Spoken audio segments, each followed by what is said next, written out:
Welcome to the Miskatonic Playhouse.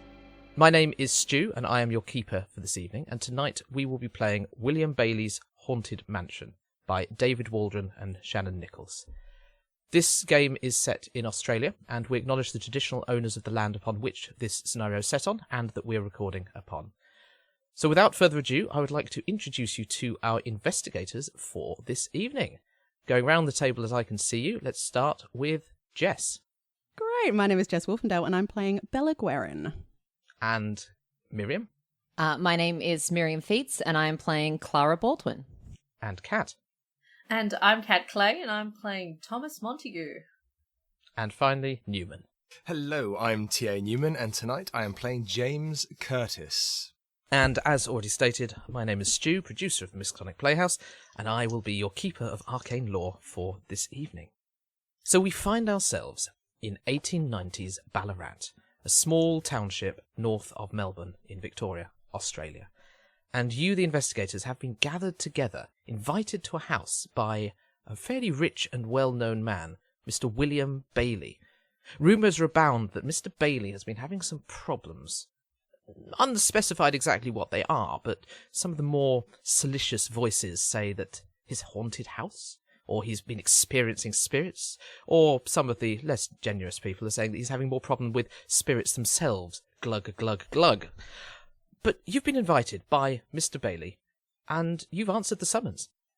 You all arrive at the house at the same sort of time, and after a knock on the door, you find that there's a little bit of a wait before it is answered. Do you know each other? Have you met before? Introduce yourselves. The floor is yours.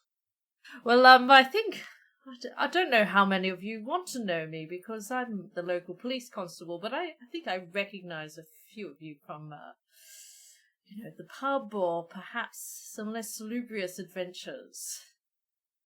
I feel like we've definitely had a few run-ins together. Me working at the local hospital, we've probably done a few handovers together, had a few arguments about whose custody who should be in at any given time. Always my custody. Well, my name's Clara Baldwin. Most of you would not have met me before, I don't think. I haven't been to Ballarat for quite a while, since the last time me and my husband toured with his show. But I met the Baileys when we were on tour together, and am here as a favour. Pleasure to meet you. I'm James. You might know my book, and I kind of hold up my book. It's Rustlings of the Golden City on the cover. I didn't know Mr. Bailey until tonight, but his wife. I've spoken with her before. Yeah, she seems lovely, real open-minded. Emily is a dear, yes. The husband, not so much though. I found William to be quite practical, I would say. I appreciate a well-grounded mind. And after an inordinate amount of time that almost seems uncharacteristically slow for a house of this grandeur, you'd expect some servant to be answering the bell immediately. The door creeps open, and before you stands a woman, well dressed, but she looks a bit flustered. And those of you who know her recognise this as Emily Bailey. Oh, do come in. I'm pleased that you've managed to make it. Please, come in. And she ushers you in through the hallway. Please mind the mess. We've not had any staff here for quite a while, so we're having to make do ourselves, I'm afraid. But she ushers you through to a large parlour, very richly decorated walls, books. It's stacked on shelves lining it. But again, here and there, you can see that nobody's been in here to clean. She begs you to take a seat. We've got some chairs here. And she moves a pile of books and her husband's pipe and pops it onto the table as well. Please do make yourself company.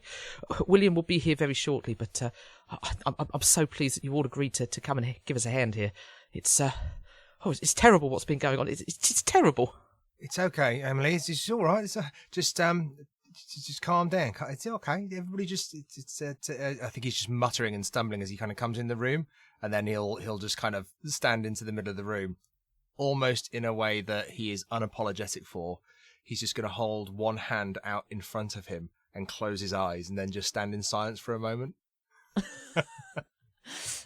All right. Emily, why don't we sit? Yes, let's sit down. Find out what's really going on around here.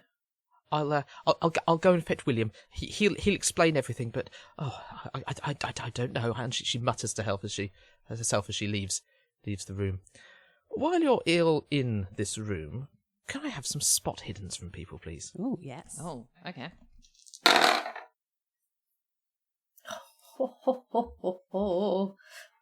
That would be a extreme success because Thomas Montague has an eye for detail. Success for me as well. I had what's the middle one? Hard success. Hard success, yes. Just literally, I got 50 out of 50, so just a success. Too busy with my eyes closed. I'm about to say, not bad going considering your closed palpebral apertures, yeah. I've got one open. I've got the one everyone can't see is half open. I'm just like... Your third eye is open. And... Exactly. So, those of you with regular successes, you're noticing that, yes, this room is in a bit of a state. The pipe that Emily moved from the chair and put onto the table is overflowing with ash. It's not being cleaned. There's a full ashtray as well. And actually, the smell of the pipe smoke permeates this room. But just at the edge of your smell, you can smell something a bit sweeter.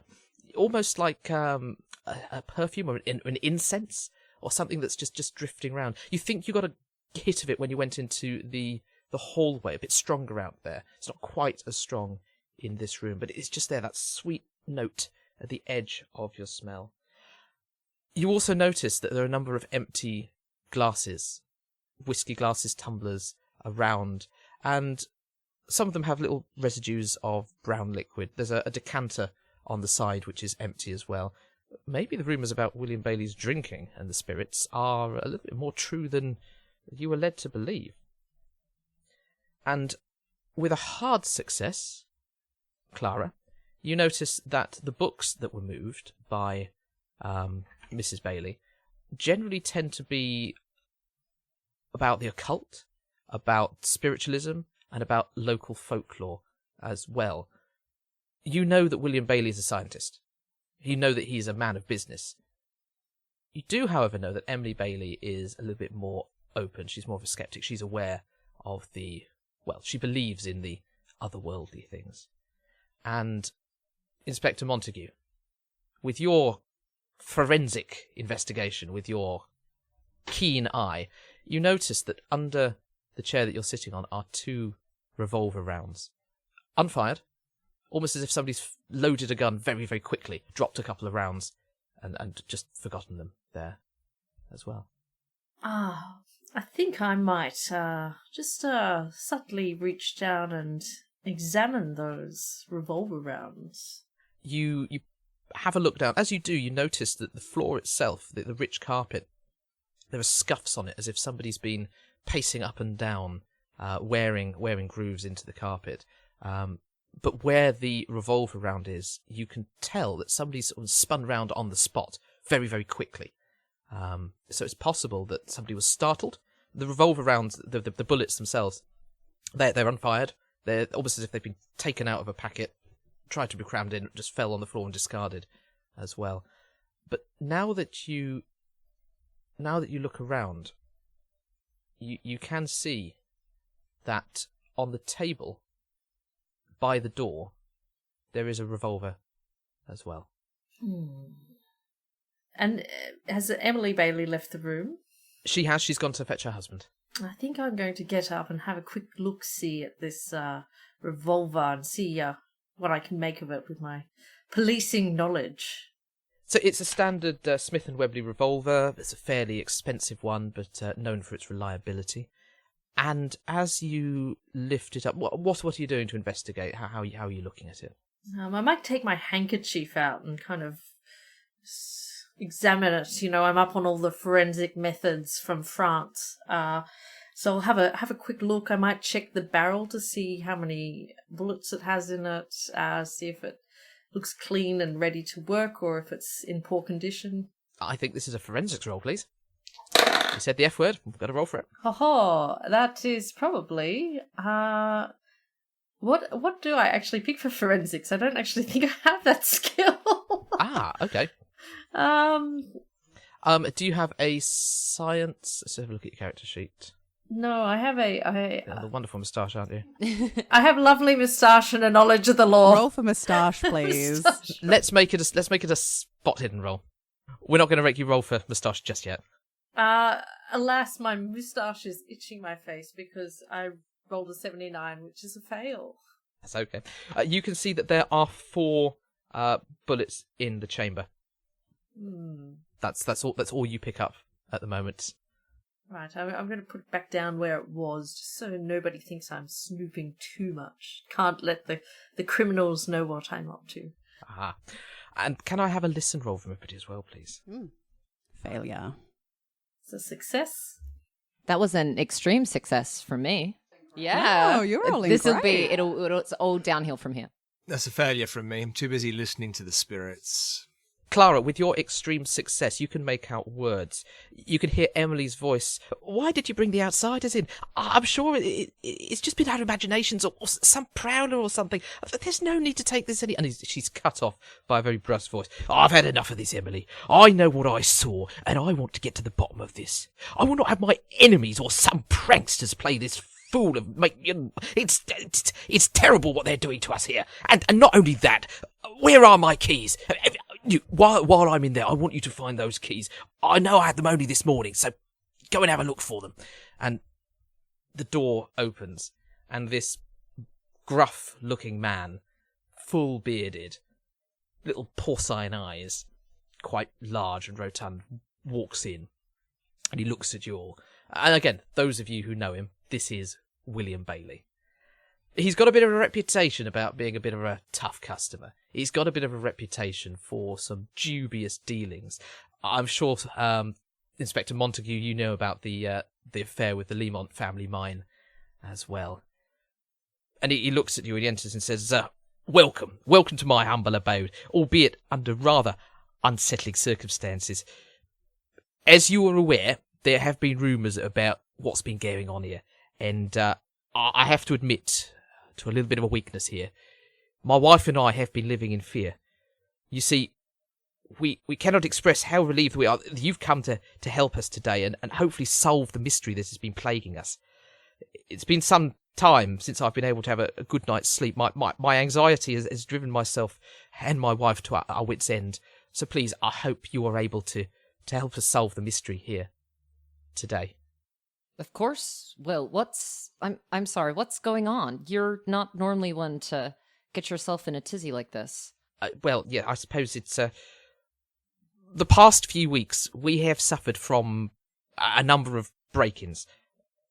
And people in our property. Now, we've bolstered our security and our staff, and to no avail. We've bolted the doors, we've had people on the sides, but these people have still somehow been getting in.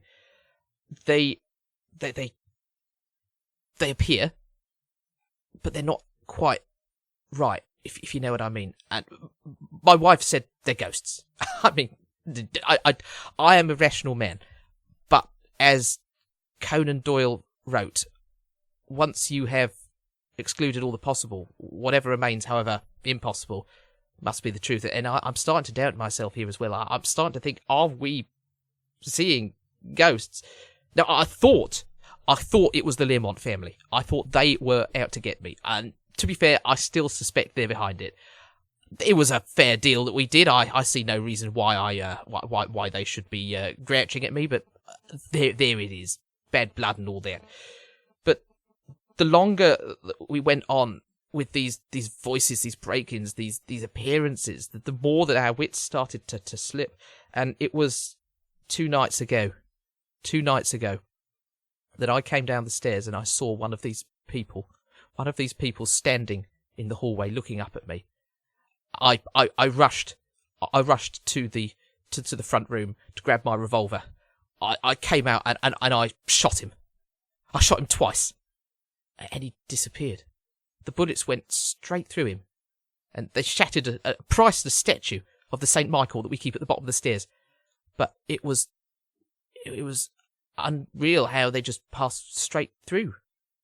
And I just discarded the pistol, ran upstairs, locked myself in the bedroom, and it wouldn't come out until the next day. And I feel ashamed to admit this, but this is the extent that we're getting here. And we're seeing all of this coming at us. We've been unable to sleep or rest. We've had men patrolling the grounds, and there's nobody there. They've not found anybody at all. So please, I want to ask all of you, with your expertise, can you help us? Detective Montague, the Ballarat Police assures me in your expertise in investigating criminal cases, your insights will be invaluable to me, I hope, despite your lack of local experience, having only come to the area very recently. Mr. Curtis, as a spiritualist, I believe that you will be able to help me understand the supernatural forces that we've been grappling with. Your knowledge of the paranormal is well known to my dear wife, whom I believe you have met. I look forward to learning for you if there is anything that we can learn. Dr. Guerin, I'm grateful for your presence here. I believe that your analytical skills and attention to detail that my colleagues at the School of Mines tells me you display would be a great benefit here. Your scientific expertise may be essential in unravelling the mystery that's been troubling me. I'm an open-minded man, but I'm not given to ignoring the possibility of a logical explanation, and as I say, I hope logic can play a part here.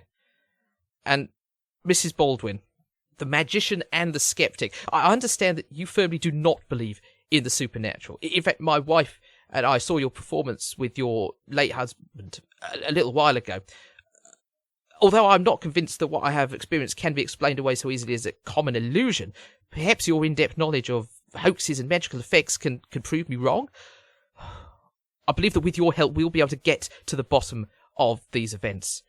And of course, I will reward you significantly. It is well known that I am able to keep my promises in that regard. So please, the house is yours. I'm happy to answer any questions, but the daylight hours are the only times that I can get sleep. So I will answer a few questions, leave you to it. The only rooms we ask you not to investigate are our bedrooms. No experiences of supernatural or figures or ghosts have been in there. It's our only sanctuary at the moment, our only sanctuary. But please help. Mr. Bailey, could I just first of all, I can see, how scared you and your wife are. Completely understandable. Any significant paranormal activity has this radiating experience. It can drain your energy, and it can put you in a state of high anxiety. And I think we all know that. We all know that, don't we? And I think I'm specifically looking at Clara as I say that. And I think you speak about Conan Doyle in this sense of science within this. There is science within the paranormal, but you have to remember Conan Doyle was also in real life, not in his fiction with his detective Sherlock Holmes. He was a spiritualist. He was a believer. You are not one in this moment to think of yourself in a silly way. This is a real experience. Real, the entities are here. Now, obviously, between us, we can find the truth of this, but don't doubt yourself. That's when it gets real difficult, when people stop believing in what's actually happening. Should we pray together, everybody? Oh my God. Perhaps, Will, if you could maybe, while I entirely respect Mr. Curtis and what he's trying to do for you, if maybe you could give specifics on the areas of the house and the grounds where you and your wife have seen these apparitions, as it were, and myself and any other more grounded individuals could head and perhaps investigate the tricks that I know that could cause such an apparition to appear. Of course, yes. I'll be happy to point you into the locales. So, as I mentioned, the hallway at the base of the stairs, that is where I saw the most tangible of all the figures. That's the one that I shot at. I hesitate to say I managed to actually hit him, but yeah, I definitely shot at him. We've had some figures appear peering through the windows outside of the library, and outside of the dining room, and we've had feelings of ill ease in the parlour upstairs. We haven't seen anybody up there, but some of the earliest manifestations of this was a chill. It was a slight haziness, a mistiness of our vision. It was something untangible, but definitely there. That was in the parlour. Other than that, it's been noises just throughout the house. I mean, the house itself is not old. I built this house with my own hand. Well, I built this house with my own money, providing the hands to build this house. I wouldn't be caught dead building a house myself. These hands are business hands, not building hands. But I know this house is sturdy. I know this house because I designed the plans, so there's nothing with the house. It can't be creaks and old floorboards because they're all solid. What about their land, Mr. Bailey? I mean, I know you say you built the house and it's recently been built, but there's a belief that the spirits, that spiritual connection is a very environmental relationship. Have you had this land for long? I've only bought the land about 15 years ago, but it was originally owned by a very long settler's family. Somebody who was sent to Botany Bay all those years ago after release was granted this small parcel of land, and their family farmed it for years. So it was very much a case of we bought the land fair and square from them. Now, hang on. I'm not one for all this mumbo-jumbo about ghosties and whatnot. I feel that we'll find at the very end of this a person under a white sheet running around the place trying to spook people. But what I want to really know about, sir, is you mentioned the Learmont family. What kind of deal did you make with them? It was a most fair deal. They had a mine. They weren't making any money from the mine. They asked me to appraise the mine. I did appraise the mine. I gave them a valuation of what I thought people would be willing to pay, and they sold the mine. They were very happy with my services. In fact, they gave me a bonus. It just so happens that the company that bought the mine may have been one of my own companies, and it just so happens that actually with proper management I've been able to turn a very tidy profit on that mine. But they say that I swindled them out of it. They took me to court, but of course I won. And since then they've had it in for me. They say that I've swindled them out of their fortune.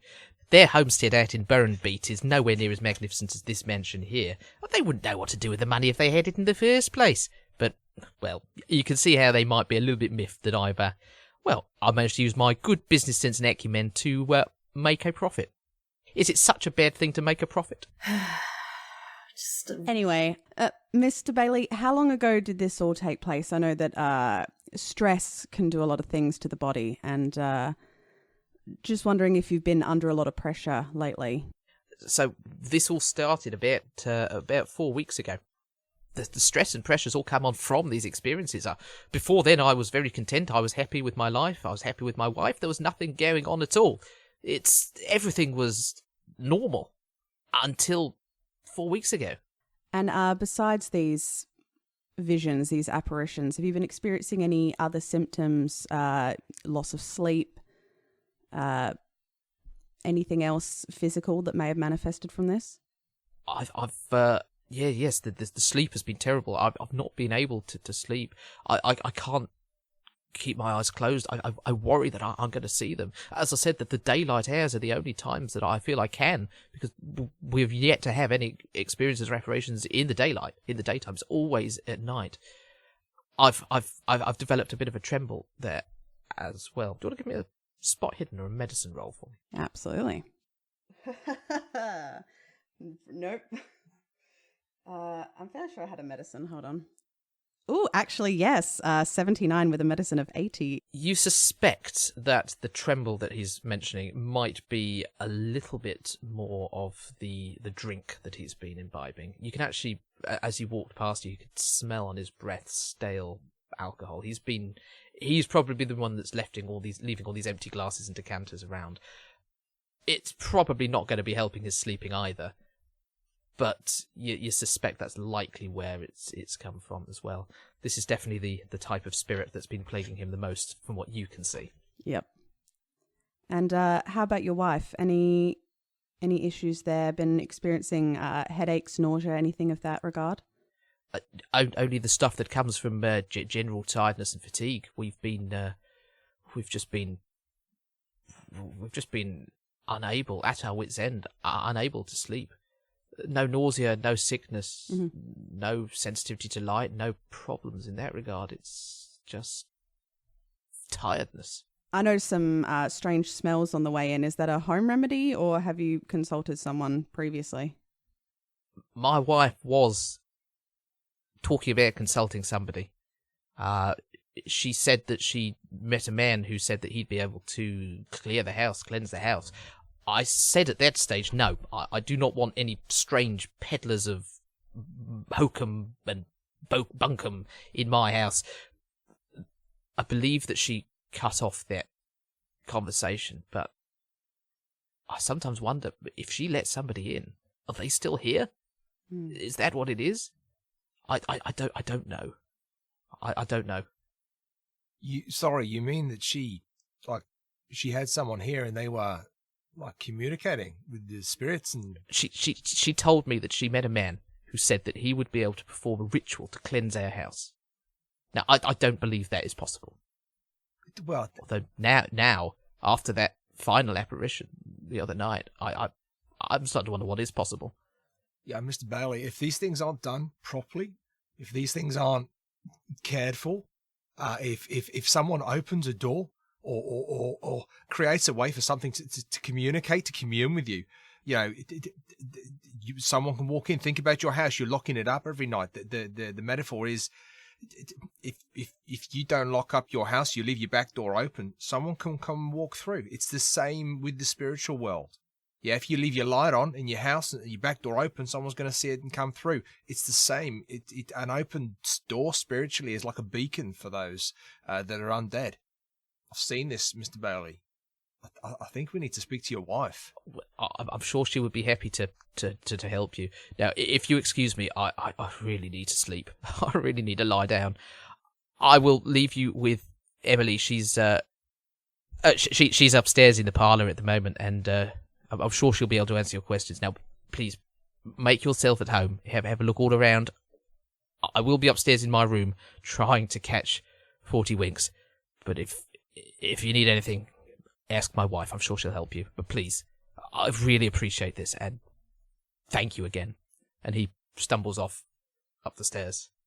So if Bailey's gone, it's just which room are we in again, Keeper? You're in the drawing room down the stairs. It's just off the hallway. I have a plan of the house. Now, this scenario was produced with the help of the Ballarat Town Council, I believe, which means we have the genuine map of the genuine house. With the genuine haunting. With the genuine ghosts. This adventure genuinely haunted. There we go. So this is the... I think I've sent you the hospital instead. It did look a little bit funny. I don't know how many wards 1890s Australian house no. I can had, tell you why. Because the William Bailey's house is now a hospital. Oh, it's now St. John's Hospital. So that is the plans for when they were changing the house to the hospital. Apologies.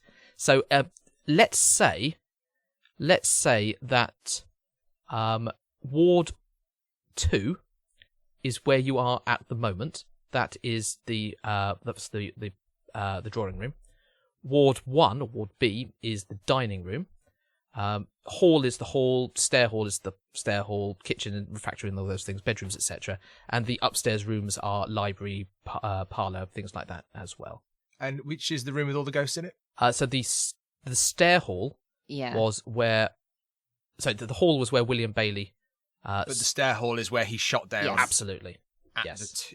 And he's been seeing the ghosts through the windows of the dining room and the parlour outside on the veranda as well. And the upstairs room was the parlour where he felt the chill as well. And the haze. And the bedrooms at the back are where he's had no experience at all and there's nothing there to see. Well, so we're told. Absolutely nothing. Sounds suspicious. Except for straps. Except the straps. Well, I'm going to go and investigate the bedrooms. Sounds like a Bonzer idea. I'd love to go to the hallway. Yeah, I think hallway's a great place to start. I think the hallway is a good place for the sensible investigators to start. Yes. Yes. Right, you and me, Newman, we'll head upstairs. Okay. The hallway is wood-panelled. It's a little darker in here. There's a nice light crystal chandelier, but it is not being lit. This house is lit by electricity. William Bailey has spared no expense on the building of this house. But obviously being the middle of the day, it's off at the moment. The large oak staircase heads upstairs. But the most noticeable thing is there's a side table at the bottom of the stairs. And on it, you see the base of a statue. Around it, you can see the shattered stucco that was the rest of the statue. And close inspection, you can notice 2 bullet holes in the wood behind the statue as well. With a sense of reasoning, and even though I am playing a spiritualist, I have a scientific background. So I'm going to try and use some physics here, if it's okay, Keeper. I'm arguing my skill before I even tell you what I'm going to do. I'm trying to think. I'm looking at the stairs. I'm basically trying to preempt what the detective would do, because I'm thinking that if I do that, the detective might go, "Hey, this guy's not useless." So I'm looking at the stairs, but I'm looking at the bullet holes, and I'm trying to use my sense of physics to work out where the apparition would have exactly been standing, because I would like to see where it was standing and kind of look at the floor and see if there's any marks or anything. I think I will need a science roll of physics if you've got it, or I've got physics. Oh, let's give us a physics then. 37 under 50. A regular success. You look at the bullet holes. You pull out a pencil and you pop it in the bullet hole to measure the trajectory there as well. Given your calculations, you suspect that William Bailey was standing. He managed to get himself back up onto the stairs when he turned round to shoot this apparition. Looking at the trajectory of the bullets and where the stairs are, where the statue is, you think that this thing must have been standing directly in front of the statue. I relay that back to everybody, which they probably could have worked out just completely on their own anyway, but I do it in a way that makes it look like I've kind of put some significant work into Have you that. got little pieces of red string out, like the red wool? Just little... 100%. Yeah, absolutely. Absolutely. And in fact, I carry the pencil as if it's a bullet. It's just kind of going in. I think the bullet would have come down like this through here. And this is where the statue would have been. And then pop in the wall there through the statue. So the apparition... I say standing, it could have been floating for all we know, because it's an apparition. It might not have had like a physical form. I'm looking at Clara, just kind of like saying it really intently to Clara. Was standing, or should we say hovering, floating, probably about here. I appreciate the vigor, Mr. Curtis. And then I think Clara's going to do a look around the area now, helpfully knowing exactly where the apparition was. And I'm looking for like the tricks of sort of the showmanship kind of trade. Like if there was, Clara knows this stuff. Miriam doesn't know any of what they used to do. But like if there was they used to do tricks with mirrors and things. Like I guess Clara's looking for evidence of, could someone have, made this as an illusion rather than it actually being some kind of supernatural effect. Do you want to give me probably an education role? We'll lean on your learning in your education, in your showmanship there. That is a 21, which is a hard success for me on education. Fantastic. So, to lend credence to your theory, if you were firing a gun and you shot through something, from your some of the more basic magic tricks when you're projecting Pepper's ghost, etc. If you're firing a gun through something, generally the trajectory will change. But given what Curtis has been saying, the bullets went straight through. So this could very well be that there was actually nothing for it to go through. There's nothing that deflected the bullet. They just went straight from the gun to the wall through a statue. So, yes, whatever this was not tangible in that it didn't affect the trajectory of the bullets. You have a look around. Pepper's ghost relies on a glass sheet, an image below it, and a light source. The floors are solid. There's nothing there. Could there have been a projection somewhere else? Not that you can see. I would like to just double check that there's no exit or entry points near here, that, this very human person who is causing this mischief has not just escaped, after causing malicious trouble. The doors around, you have, as you can see on the map, one door that leads to the hallway and a second door, two doors that lead to other parts of the house, but there's no entrance or exit. Even the small round window by the stairs is too small for a person to fit through. You have a little knock on the walls, see whether there are any hidden panels. The stairs are quite sturdy. Looking at the floor, however, around where this apparition would have been, you do spot some visible blood spatter. Well, I'm going to bend down and touch it and do my detectiving. The blood spatter, you'd say, is probably consistent with somebody who has been shot. It seems to be heading towards the statue. So something or whatever the bullet passed through here, the blood came through after the bullet. But there's not much there. And given your policing, I'm not going to let you make you roll for this, given your policing experience, you know that if somebody is shot at this close range, there is a damn sight more blood than what you're seeing here. If you want to have a look closer at the blood, I'd need a biology or natural world or chemistry roll. I have no science, just the science of the mind. Remember, there is a doctor I in the can room. absolutely come help if you let me know that there is, medicine to be investigated.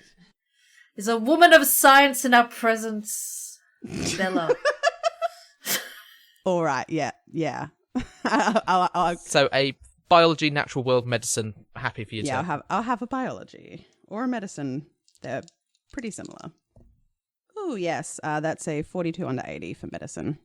You look at the blood, and it looks like blood. It's a dark colour, although you know that blood normally coagulates pretty quickly. Considering this was 2 days ago, this is still wet. It's still glistening. And it seems a little bit more viscous than blood is. It has a sort of sharp, acidic smell like citric acid. And it really has not started to congeal. These little droplets, they're odd as well. It's almost as if they're not quite blood, but some other fluid. I'm going to be over the doctor and the detective making notes on this, and as they're kind of doctor, I can see your face. What's you thinking there? Mr. Curtis, did ghosts generally bleed in your experience? I mean, there's been many known varying circumstances of what ghosts and apparitions can leave. I mean, ectoplasm seems to be the consensus that has been the most viable and scientifically discoverable. But I would say if we're moving away from ghosts, because they're just one of the supernatural entities, there's a number of other entities. If you just look at another number of cultures about undead creatures, now that what you're looking at there, Doctor, does that look normal to you? Well, it certainly doesn't look like a person was shot here, I'll give you that. Can I have an occult roll from Mr. Curtis, please? Yes, you can. 0-2. Wow. 0-2. So, do you want to spend a point of luck to make that a critical? I do want to spend a point of luck to make that a critical roll. I would be a bad keeper if I didn't encourage you to spend all of your luck now. Thank you. Yeah, I will track my luck on that. Okay, yeah. You look at this and something just clicks in your mind. You remember a large amount of reading that you did in your youth. You looked at a lot of older texts on spiritualism, on ghosts, and this is textbook ectoplasm. This is textbook ectoplasm.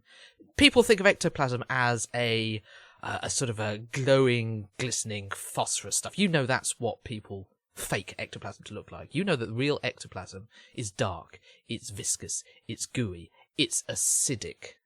And actually look at the varnish on the floor under this block. You can see that it's started to dissolve as well. This is the real stuff. You've never seen the real stuff before. And for this realization that this is real ectoplasm, I'd like you to roll me sanity, please. Best sanity roll, let's go.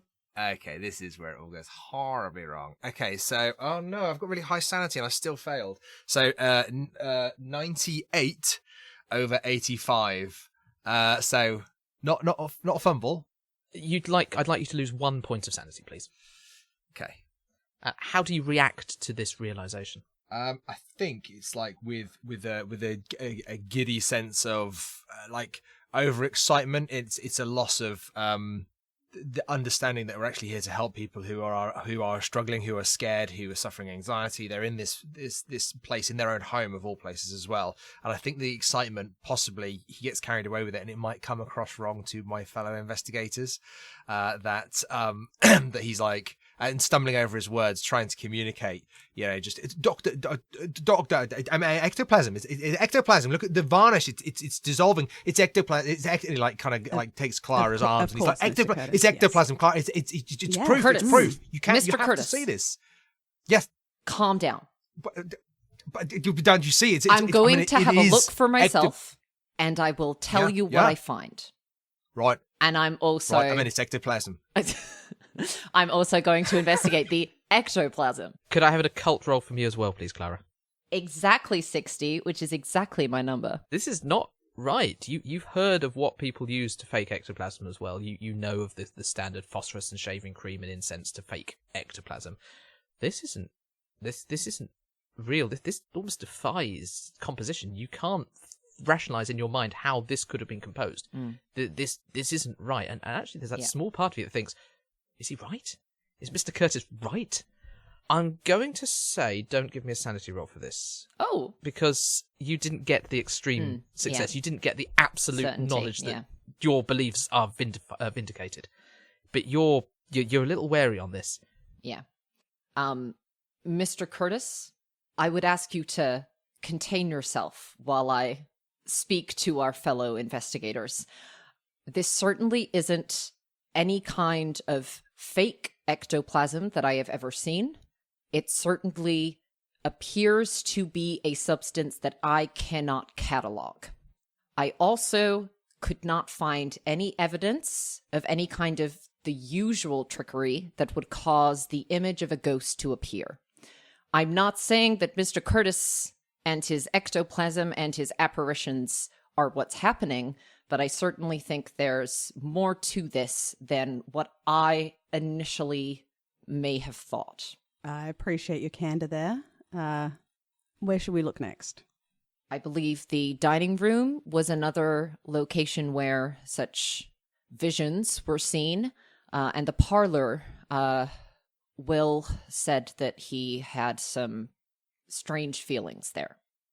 And I believe Emily, Miss Bailey, she's in the parlor? Yes. And the library as well. Oh, yes, the library. So, just for clarification, the dining room is at the front of the house, the library is at the back of the house, and the parlour is upstairs. Well, if we're at the stairs already, why not go up the stairs? Sound logic. Yeah. You head upstairs to the parlour, and the first thing that hits you here is that smell of incense at the edge of your smell.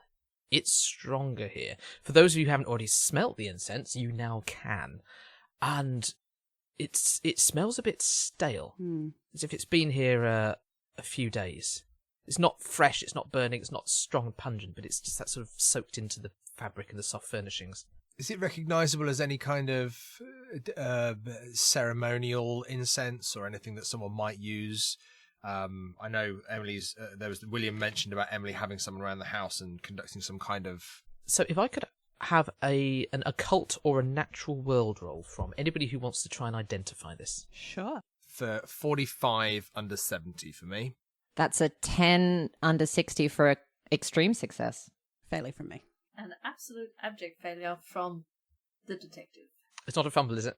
No, not that abject. Mr. Curtis, you know that incense can be used in certain rituals for purification, for cleansing.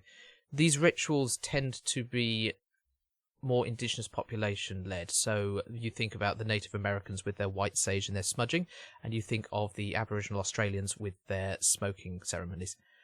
This combination of smells that you're getting, they don't quite seem to be the usual that would feature in the sage is quite heavy in the smudging ceremonies of the Native Americans. This isn't that. Clara, with your extreme success, you can actually pinpoint the smells. You've again probably had a fair experience with the different herbs that people would be using in their fake rituals, their fake seances, things like that. You can get mingled in with the strong smell of tobacco. You can definitely smell there's wormwood there, and there's St. John's wort. Is there any significance to either of those beyond just like me catching the smell of them? Like, do I know if there's any specific thing that they're used for, or any significance to why they might be being used here? So you know that St. John's wort has been cited in folklore as being used by the Scots to ward off evil, but they planted St. John's wort rather than burnt it. Wormwood, you know, features quite nicely in absinthe, and it does have some hallucinogenic properties as well, if ingested, but not if smoked or if burnt. And the smell seems possibly stronger in the centre of the room, centred around a round wooden table. On the table, you can see some lace doily placemats have been set up for 3 people, and you can see that there is some ash scattered on these white doilies. And is Emily in the room? Emily is currently sitting on the chaise lounge by the window. Good day, Emily. Oh, Mr. Curtis, how's your investigation going and your friends? Have you found anything yet? No, we have. We have. So at the bottom of the stairs, where your husband shot his revolver twice, killing the statue. Before he did that, we believe, I believe, that the bullets may have passed through an entity, and there was some physical form there, because where there would have been some blood, like if it was a person, we've seen that there's ectoplasm, and this is I would say, Emily, I'm not just using this word loosely here. This is the most significant discovery, example of ectoplasm that I've ever come across, not just in my experience but in my readings as well. So and I'm speaking on behalf of myself here in terms of this being a fair, investigation. I'm aware of your husband's distrust, shall we say, of the actual world around him. But I think you're well in your rights to say that you're being haunted. But Mr. Curtis, not more ectoplasm. Not more ectoplasm. What do you mean more, Emily? I've been trying to get it off the floor. I can't. And she leads you over to the table. I have a confession to make. You are not the first people that we got in to help us with this problem. Although, don't tell my husband. I couldn't. He forbade me from getting these people in, and I was at my wit's end. I had to. They promised that they cleared everything away. They promised that they banished these spirits, and then they came back. But there was ectoplasm there. It's horrible, glowing, unearthly, unnatural. And she takes her to the table. I can't get it off the varnish of the table. Thankfully, my husband's been so distracted he's not noticed. He's hardly been in this room, but she points you to a waxy substance that's on the table.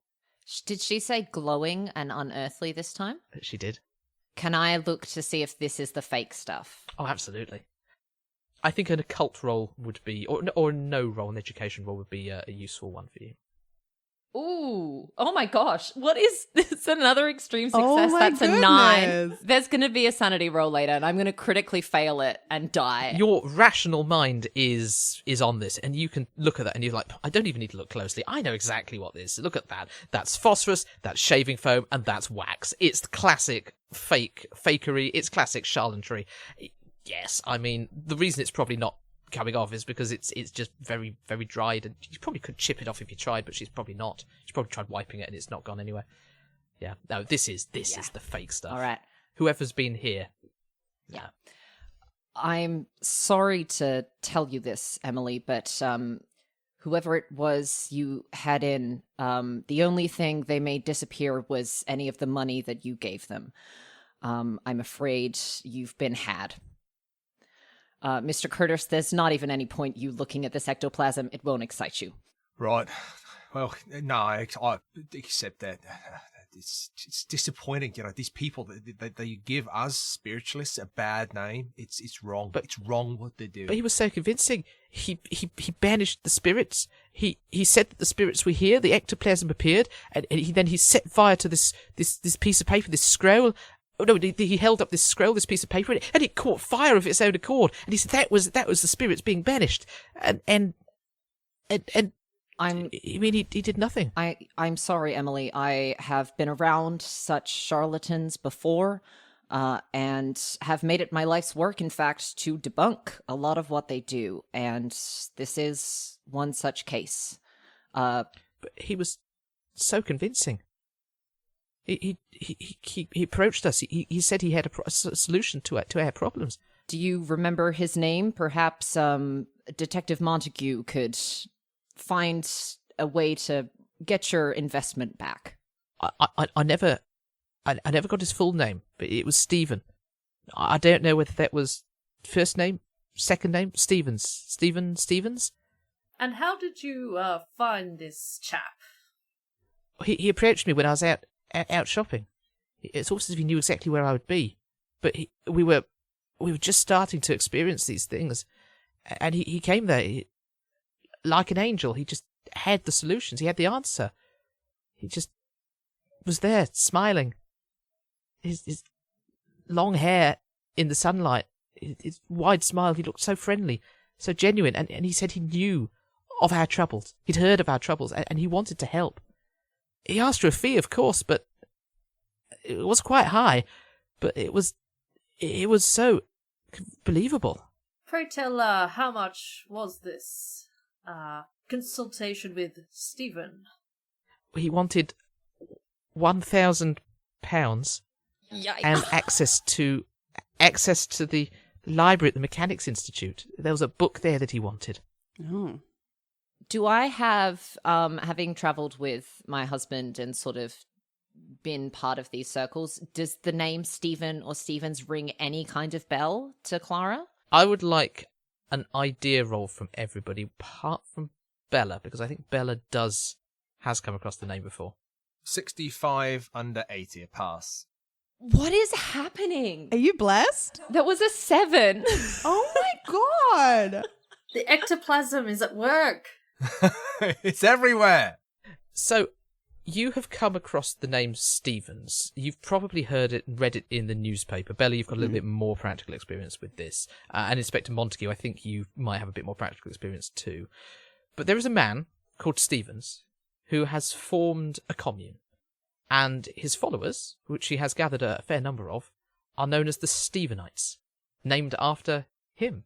And he has been known, his commune has been known to travel from area to area, setting up this ramshackle shanty town around an already existing house each time. Stevens lives in the house, and his followers live in the shanty town around the house. Inspector Montague, you know that the Stephenites have set up outside Ballarat a few weeks ago. Again, they've not had any real events. They generally seem to keep themselves to themselves. They seem to be quite a peaceful lot, if a little weird. But obviously, a large group of people migrating in like that, the police are aware just in case of local tensions. Mm. Bella, you know of an inmate at the local hospital. I certainly do. Claims to have escaped from the Stephenites. If you want to tell your fellow investigators about that, then that's absolutely fine as well. I may do when we are not in the room with poor Emily. That's absolutely fine. But that's who Stevens is. Emily, I'm aware that there's lots going on, and we'll leave you to it soon. But I think obviously we know that you invited this Stevens into your house, and they performed in the loosest of sense some kind of performance for you, convincing you that they were getting rid of whatever was going on there. I think it's important that we know, was there anything significant more than what your husband may have told us about what you were experiencing in the house? Like, I know you found it difficult to talk to your husband about this. It can be when someone kind of closes their mind off to what's really out there. But I think there's an opportunity here for you to tell us, like, was there an incident? Did something happen? Did someone do something or invite something in that began all this? No, it was just all of a sudden, all started. No prior warning. We started off, we were sitting in this room and the chill came and the vision blurred and this mistiness just filled the room. It was almost like smoke. But at the time, the house was locked up and nobody came in. We only had the maid in when she was here, but obviously we've had to let all the servant staff go. They wouldn't stay. The man, Stevens, he told me that maybe we had let something in with our dealings with the Lemonts, but he said that he had the cure to help the house. He indicated that maybe that book that he had that was in the library might have been able to give us more information. But he asked me to steal my husband's keys and give them to him. I wouldn't take the keys from him. But actually, come to think of it, my husband has misplaced those keys. He couldn't find them this morning. I wonder whether... No, he wouldn't. Oh, he's not been in the house. He's not been around. Do you know what book he was after specifically? Oh, it was some rare book in the Mechanics Institute library. They've got a number of old ones. Some religious text, I think it was. Something like the redemption of man or something like that. Sounded very biblical. Does that ring a bell for me? With my occult background, the redemption of man. I don't think it would. This is quite a modern house. These are quite modern people. They've got electricity and such. Do they have any kind of ventilation in the house that I can see? So I've got a very good question. Was there ventilation in Australian houses in this time, other than the windows? Look, that's a very good question. I have absolutely no clue. I believe there would have been, because a lot of the older houses have the vents built into the top. Top of the high ceilings, so there's air vents in there. Yeah. So I think that would be all convection, wouldn't it? So there's nothing mechanical to vent it out. But actually, if we have a look at the picture of the house, you could almost argue that there are vents in the top of the tower, which would have probably facilitated some circulation of air. I'll send the picture of the house around to everybody. Oh yeah. So I think there's nothing mechanical to circulate the air, but there probably is some vent to allow airflow through as well. Yeah, but not large enough for a person to fit in. No. Unless they're a very small person. It's true. What you thinking there, Doctor? I can see the cogs turning in your brain. Nothing quite yet. Mrs. Bailey, thank you so much. Why don't you come take a seat? I can see you're a bit flustered. Do you mind if I ask you a few questions? Of course, yes. I'm happy to answer. Anything I can do to help. Yeah. And I sort of want to give her a little bit of a once-over, just a general, health check. You know, obviously probably some bags under the eyes and stuff like that, but I want to see if it's a little bit more than that. Any sort of signs of partaking in any vice, perhaps, or any other drug-type influence? Mrs. Bailey looks clean. Great. You suspect that whatever is going on here is purely psychological, purely functional. There's nothing untoward. There's nothing pathological. It doesn't look like she's ill, unless she's making herself ill with the worry and the fatigue. But it seemed very similar to William Bailey, just without the drinking. Yeah, absolutely. Can I ask about? Obviously, your husband partakes in some vice. Is that a pre-bedtime ritual, perhaps? Anything you can tell me about there? It used to be he'd have a glass of whiskey or brandy before he went to bed, but he's been drinking more and more. His demeanour is changing. He's become a slave to the demon drink. It's terrible. It's almost as if I don't know him anymore. And you yourself, have you seen any of these apparitions clearly? I've seen the eyes, the faces looking through the windows at night. They're not clear, but I've seen them. These figures, these white figures just peering through the windows downstairs. Once I thought I saw a red eye, a single red eye, just looking through, but it went out very quickly. Just that red light, all of a sudden. Mm. And that was around the back of the house. It's unknown. Mrs. Bailey, was that on the library side or the dining room side of the house? It was the dining room side, which was the back of the house, I believe. Can I'd like to make a psychology roll and just see if there's anything she's kind of holding back on. I still don't, never trust anyone in this business. Make me a psychology roll then, please. That would be a 96. What is your psychology? That would be a 50. Oh, okay, no, that's fine. So it's not a fumble, just Not a fumble. Do you want to spend some luck to make that a fumble? I mean, I'll give you some luck to make that. Give you some luck back, yeah. To give me some luck back. Oh, thank you so much. No. Cost of living crisis. I mean, you got to take it where you can. She seems genuine, but you can't. In this distress, in her current distress, in her current almost 1,000-yard stare of trauma from what she's been experiencing, it's hard to place how much of this is genuine terror or how much of this is in her own head that she's telling herself that she's scared. It's not easy to see. Well, Mrs. Bailey, we will continue to investigate on your behalf, and we will report back as to who the nefarious people doing this to your house actually are. Oh, thank you. I really appreciate this. Now, I better go and have a bit of a lie down as well. If you need anything else, just knock on the door. I'm happy to ask. But thank you so much. And she toddles Emily, off. Just before you go, I just wanted to ask your permission. We all have our different methods of investigation, you see. And as I'm sure you know, you've probably read my book. Mine is it's about contacting the spirits, reaching out beyond the veil. And I know you had a charlatan in here. This is why I really wanted to ask your permission. Do you think this is something that you would acquiesce to let me do to really find out what's happening in your house? If you can get to the bottom of any methods, then please do. You have my blessing. I appreciate that. Thank you. And off she goes. Right.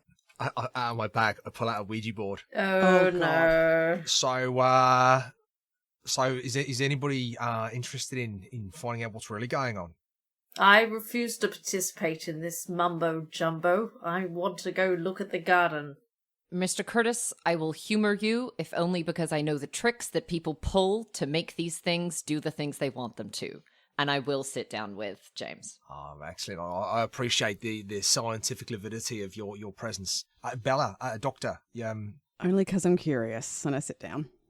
All right. Excellent. Detective, are you sure? I mean, I completely understand and I'd never force this experience on anybody, but it could be quite revealing. I will keep watch with my handcuffs to see if anything needs arresting. Right. Well, it might take me a minute just to set up, so I don't know if I'm setting up, if anybody wants to do anything or of their own volition. But I'll give you a call in 2 or 3 minutes if that's okay. I've just got to kind of prepare the room. Mr. Curtis, or do you acquiesce to me watching you prepare the room? You'll forgive my skepticism, but often preparing the room means setting up the trick. I encourage it. In fact, you're very welcome to help me. All right. And all he does is he's getting the Ouija board out just so for the keeper as well. There is no there is no attempt to falsify anything with this. It's more about, I think, him checking to see, like, with you, was anything set up? Are the curtains? He's just kind of like preparing the room for what he would consider to be a legitimate communication with the spirits. And I think Clara's examining the Ouija board in particular to see if it has any of the sort of tricks that I've seen used at seances. Okay, so setting up the room is fairly straightforward. For those who are participating, I would like you all to sit around the round table in 3 chairs with the Ouija board in front of you. Mr. Curtis, what are you doing?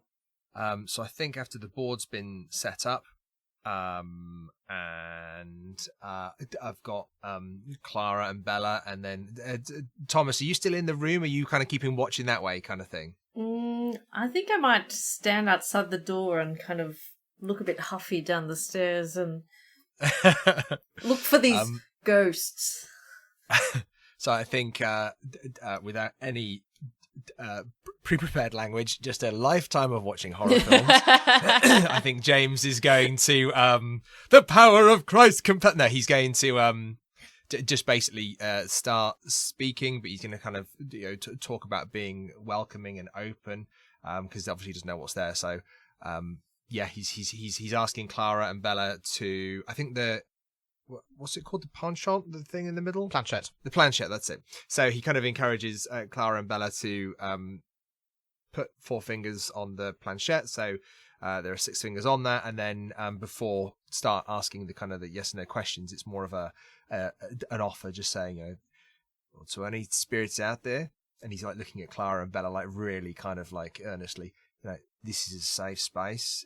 We're here to ask questions. We're here to learn from you. You're welcome here for the time that we do this, but we'd ask that you be respectful, and that after we finish this communication, that you leave this place. Is there anybody out there? Can I have a power roll from everybody participating, please? A 59 for me, on success on a 70. I've got an extreme success. I've got 13 under 85, and 17 is my extreme success barrier. I got a 72 over 65. But I think I'm going to spend some luck to pull that down to a 65. You place your fingers on the planchette, you say those words, and you feel a slight wobble on the planchette. And all 3 of you draw that planchette to yes. I would, and then I kind of like, I look at Clara and Bella, and I'm like, now, if you have any questions, you're very welcome to answer. We're doing this together. Don't feel like you've got to communicate through me. But think about the types of questions. It's got to be short answers, short responses. It's difficult to communicate from the spirit world, okay? Are you the spirits haunting this house? No. Do you know the spirits haunting this house? And the planchette moves. Yes. Who are you? Can you spell your name for us?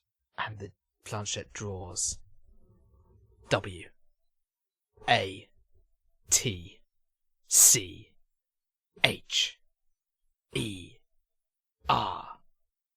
And can I have another power roll from everybody, please? Oh. Okay. That's a 4 from Clara for an extreme success. I got a 9. Oh my goodness, you guys. Give me your dice. 45 under 65. Yeah, baby. So what I was going to say here is the power roll is the one that you don't want to succeed at Oh, this one, because you let go of the planchette. You let go of the planchette on T, and it continues onto the E and the R and flies off and hits the wall. And everybody who witnesses this, please give me sanity. That's not good. 24 on 84.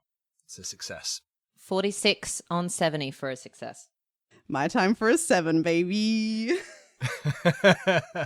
007. Could you roll me 1d3, please? 2 halves to 1. It's a 2. 1. So that's 1 point, 1 point, and 2 points of sanity lost.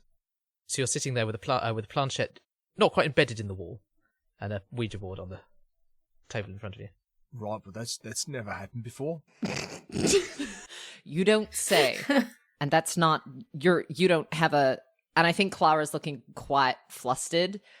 There's no, and I think she picks up Mr. Curtis's hands and starts looking for like a piece of string on like his thumb or something that he could have like pulled the planchette with to make the effect happen. And I think it's to naught. I think she's just in a panic and is trying to clutch at any straw she can. And he's happy. He's almost in the same state of disbelief. You know, the fact that there's real ectoplasm, the fact that this has happened like in his lifetime of study or his passion. He's never experienced anything like this. I'm getting a tad bored, cleaning my handcuffs outside the door. I think I'm just going to do a well-timed knock on the door. You hear the scream from inside, the collected scream of your fellow investigators. What's going on in there? Doing much? And I open the door. Well, either Mr. Curtis is the greatest delusionist of our time, or there is genuinely something here. Ugh. What did he do to you while you were all in this room together? No, detective, it wasn't nothing I was doing. We were communicating, and the spirit that we were communicating with, it said that that it wasn't here doing the haunting, but it said it knew what was doing the haunting and scaring people, and then we asked it its name, and the planchette started moving without our hands. It spelled out Watcher. And then, like, flew across the room. Look, there. Is it still embedded in the wall, Keeper? It didn't quite embed in the wall. It clattered off. But yeah. It's left a dent in the wallpaper. Yeah. Look, like, detective, you can see. It's just flying across the room. None of us have moved. We've all been keeping an eye on each other. Keeper, you said there were occult books downstairs in that first room, right? There are, yes. Clara's just going to stand up and hurry down the stairs and start rifling through those books at 100 miles an hour, trying to find any kind of reference to a watcher. I don't think she's telling anyone what she's doing. I think she's literally just, like, running out the room. I think, given the nature of the occult books we've got here, you're not going to find anything. Okay, cool. But you're more than welcome to take some with you for closer study if you wish. Yeah, I think she will. I think, she's just, like, grasping for answers and finding nothing. Miss Guerin, you're a Doctor, person please. of science. Doctor, I apologize. What did you make of this, flim-flammery?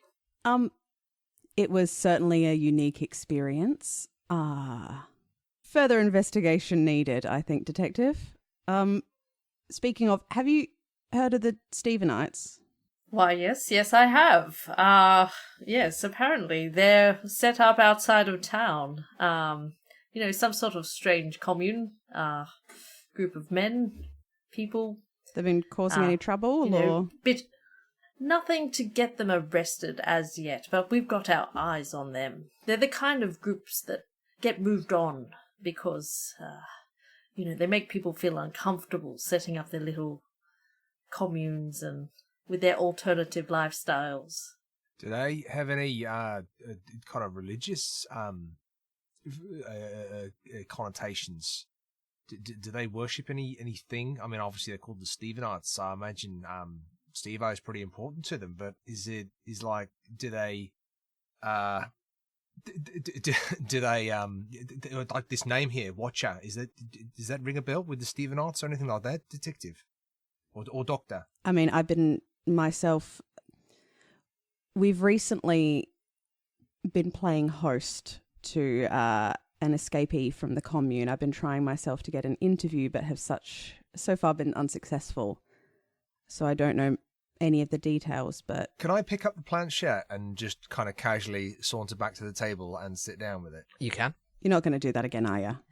Well, we didn't really finish communion, and I'd hate for any spirit to feel like trapped, so I thought maybe in a minute we could... I feel like trapped is maybe the opposite of what they were feeling. You're right. Maybe I've got that wrong. Maybe we need to encourage whatever's there to vacate the premises. But I feel the unfinished communication we had might be bad to leave it like that. It might exacerbate the situation. So I kind of nod towards the planchette, and I've got my fingers on it. And if Clara's coming back upstairs, Thomas, I'm like... Yeah, I think Clara comes back up the stairs. I will say now that you're not going to get anything more from the Ouija board. So I'll just put it down then and kind of stand up. Right, we need to kind of think on this Watcher thing. It's not something you've heard of in your readings or experiences with the occult, Curtis?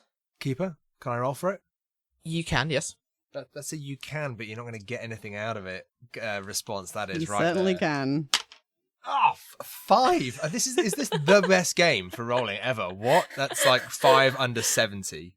You're using all of your nice rolls for now, and every other game you played this year is gone. Yeah. There are a number of entities, deities that could be said to be watching over one. You think of the Roman god Janus with his double-faced head, both ways watching, seeing in the new year, seeing in the old. Watchers in religion, in folklore, are not unheard of. You can't Most watchers, however, are benevolent. You can't think of many examples where a watcher is actively antagonistic, but this presence felt different. I'll communicate that. Yeah, I'll say that to the guys as we're kind of, maybe going out to kind of meet Clara on the top of the stairs or something. Can I have a listen roll from everybody, please?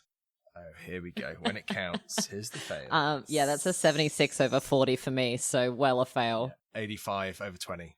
Because I haven't been distracted by all of this shenanigans, I've been listening out, and I can hear. Thomas Montague, you hear a crack of wood and a sort of a leafy thump coming from outside the house. Does it sound like someone chopping wood, or is that more of a sinister? It's more of a sinister. It sounds like... Was it a regular success? It was a regular success. It sounds tree-ish. I'm the kind of person who's a detective, so I run towards danger. I'm one of those detective types, you know. I've got Don't you know? revolver out. Ooh. What ho, tally forth. Ha ha ha ha. You make your way downstairs and out the back door, and you see, by the back of the dining room window, there is a tree, and on the floor of the tree is a branch, and it looks freshly broken, as if something was just broke it. I'm going to examine the edges of the tree. Has it been cut, or did it fall down like of its own accord? You think it's a fairly old tree there, and you think the branch was maybe a bit rotten, but what you think happened was probably something put pressure on the branch and caused it to crack, a stress fracture that just cracked and fell down as well. Does it seem like the kind of tree breakage that would happen if someone was trying to climb the tree and get up to the second floor and spy on people doing a seance? It would indeed, yes. Oh, now that's why Kat's the detective. There you go. Look at that. There we go. Yeah. I was going to go with tree ghost, but Yeah, I was just, just burn the trees. problem solved. I'll also give you, Kat, you've been looking around the tree. You can also see that on the floor by the window where the branch has fallen off are a number of cigarette butts. I don't think ghosts smoke. I've never heard of a smoking ghost, but I have really good tracking skills, so I'm wondering if I could have a look at some of those cigarettes and maybe figure out where this person has buggered off to. So looking at the cigarettes, you can see that these cigarette butts are varying in their freshness. There are some that look like they've been there a week or so, some that look like they've been a few days, and one of them still smouldering with the red glow at the end. Very, very fresh. She saw a red eye through the window. Mhm. Sorry. That's good.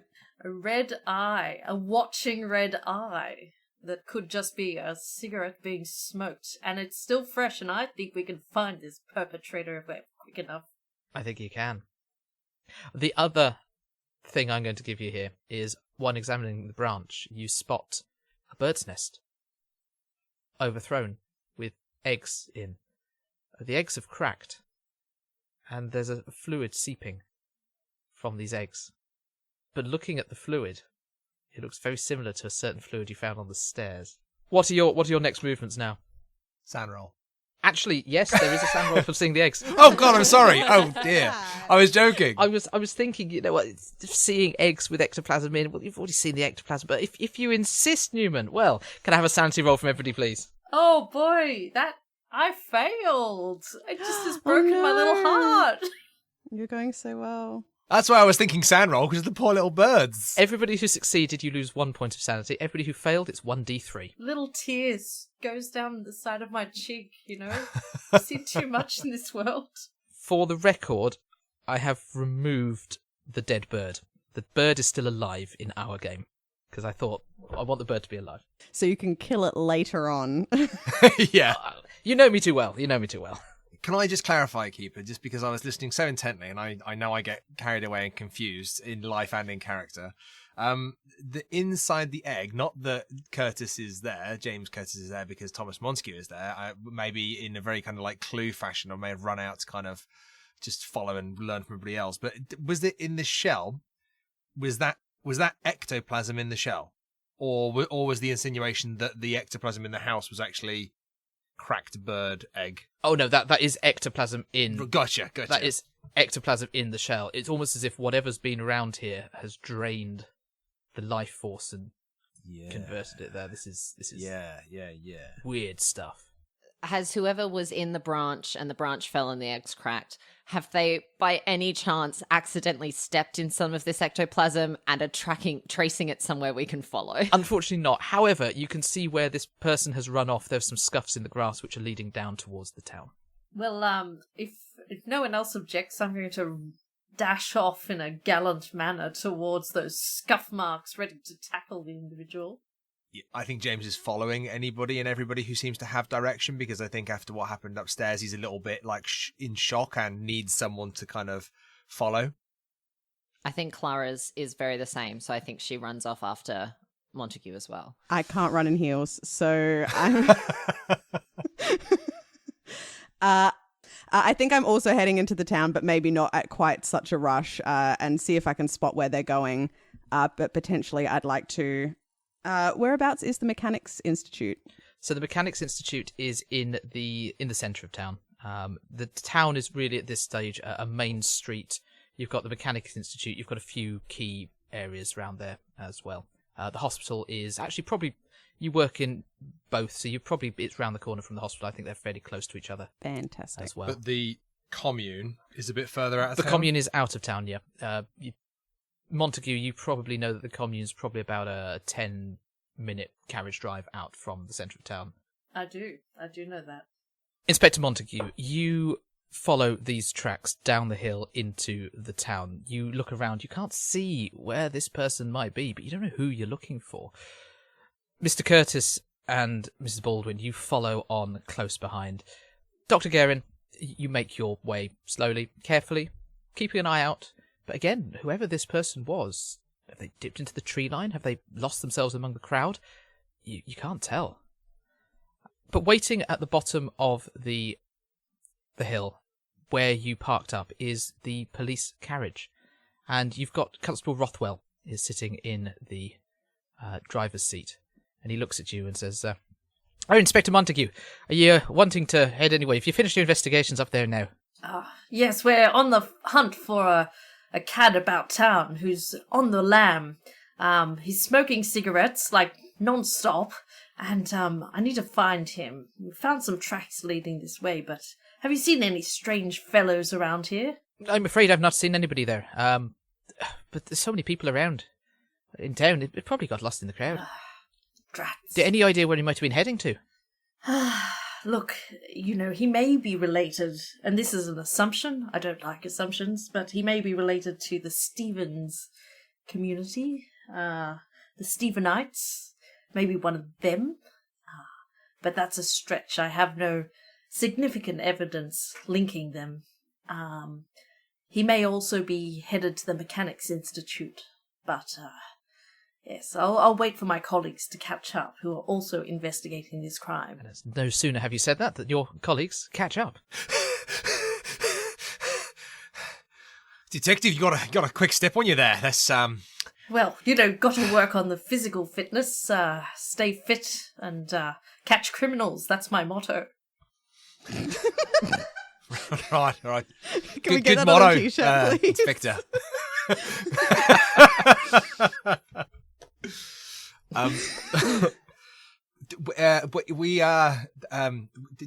Did I hear you say that we're following them to the commune? Well, that's an assumption that they might have gone to the commune. I mean, I don't know how many, commune members smoke cigarettes. It doesn't feel like a very alternative thing to do. But I say we finish up what we need to do in town before we use the vehicle the constable has provided to take ourselves out of town. Is the doctor with us? Sorry, or The doctor has just caught up now. right? Okay, Did I miss anything? fitness. It's something we've all got to work on. Yeah. The inspector's gonna give us some tips. Calisthenics at dawn. We're all going to go down to the local pub later and do some yoga. Well, we might go to the commune and do some yoga. There we go. Yeah. Good vibes, friend. So are we finishing up our business in town before we I assume investigate the commune potentially? Was there the book or to look at the Mechanics Institute? Yes, there's the library. We can also potentially, now that I have the pull of law enforcement, perhaps have a chat with our guest over at the asylum. Yeah, and see if we can grab a copy of that book. Was it The Redemption of Man, I think Emily said. So that's the one to look out for, I think. Take you to wherever you want to go first, then. Where is it that you... Which one? They're both on the way. Should we go to the Mechanics Institute first, and then we've got more to talk to your man about? All right, then. Climb on in. We'll take you down there now. All right. And with a yeah, and the horse trots off down the road. And it doesn't take you long, maybe about 4 minutes to the Mechanics Institute in town. But the first thing you notice is you're not the first people here. Standing outside of the Mechanics Institute are 4 uniformed police officers and a large paddy wagon. I say, what's going on here? Why haven't I been informed about this criminal investigation? One of the policemen out in the road sees you peer out of the carriage. Inspector Montague, I think we're bad time to... It took you long enough to get here. Did you not get our message? We left it at the station this morning. At the station? I was up early doing my calisthenics before the station. Oh, that's why you would not have received our message then. There's been a break-in here at the Mechanics Institute. Oh, ye gads. Who's broken in, stolen what thing? There's some book of some sort's been taken. A book? Would this book be called The Redemption of Man? I think it's better if you come inside, Inspector, and have a chat to the curator here. I'm sure she'll be able to enlighten you as to the situation. Yes, let's go in. You are alight from the carriage and are led into the Mechanics Institute. Keeper, was there any sign of anybody who had been apprehended? Was anybody in the aforementioned successful handcuffs? No. As we're going in? Nobody in handcuffs. In fact, the police are looking around bemused, befuddled. Is there any detective work being done here? You can see that maybe a few things have been put in piles, but otherwise the Ballarat Constabulary at the moment are not particularly effective. There's a reason that they got you in, Inspector Montague, to try and shape up the force and turn them into a modern crime-fighting organisation, rather than a bunch of louts that swing the lead. Well, if I was channeling my inner French detective, for they are the best at detection at this period, I would go and investigate the place where the book was held. Lead on, then. Curator, where was this book actually held that got stolen?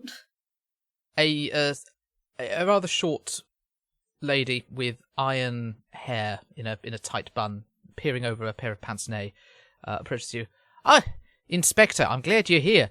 Yes, I can show you exactly where it is. My name's Doyle, Lola Doyle. I'm the curator of the Mechanics Institute here. And, Dr. Guerin.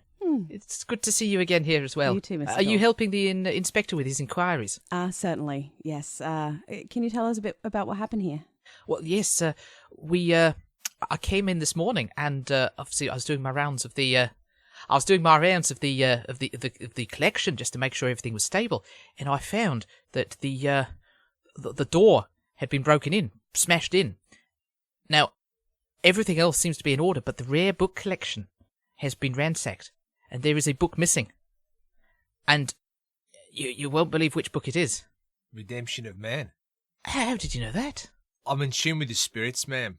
It's like a power, some might say. But I also heard the detective say it outside. But the strange thing is here that the rare books collection was not broken into. We've got very strong locks there. Whoever it was unlocked the door. They had a key.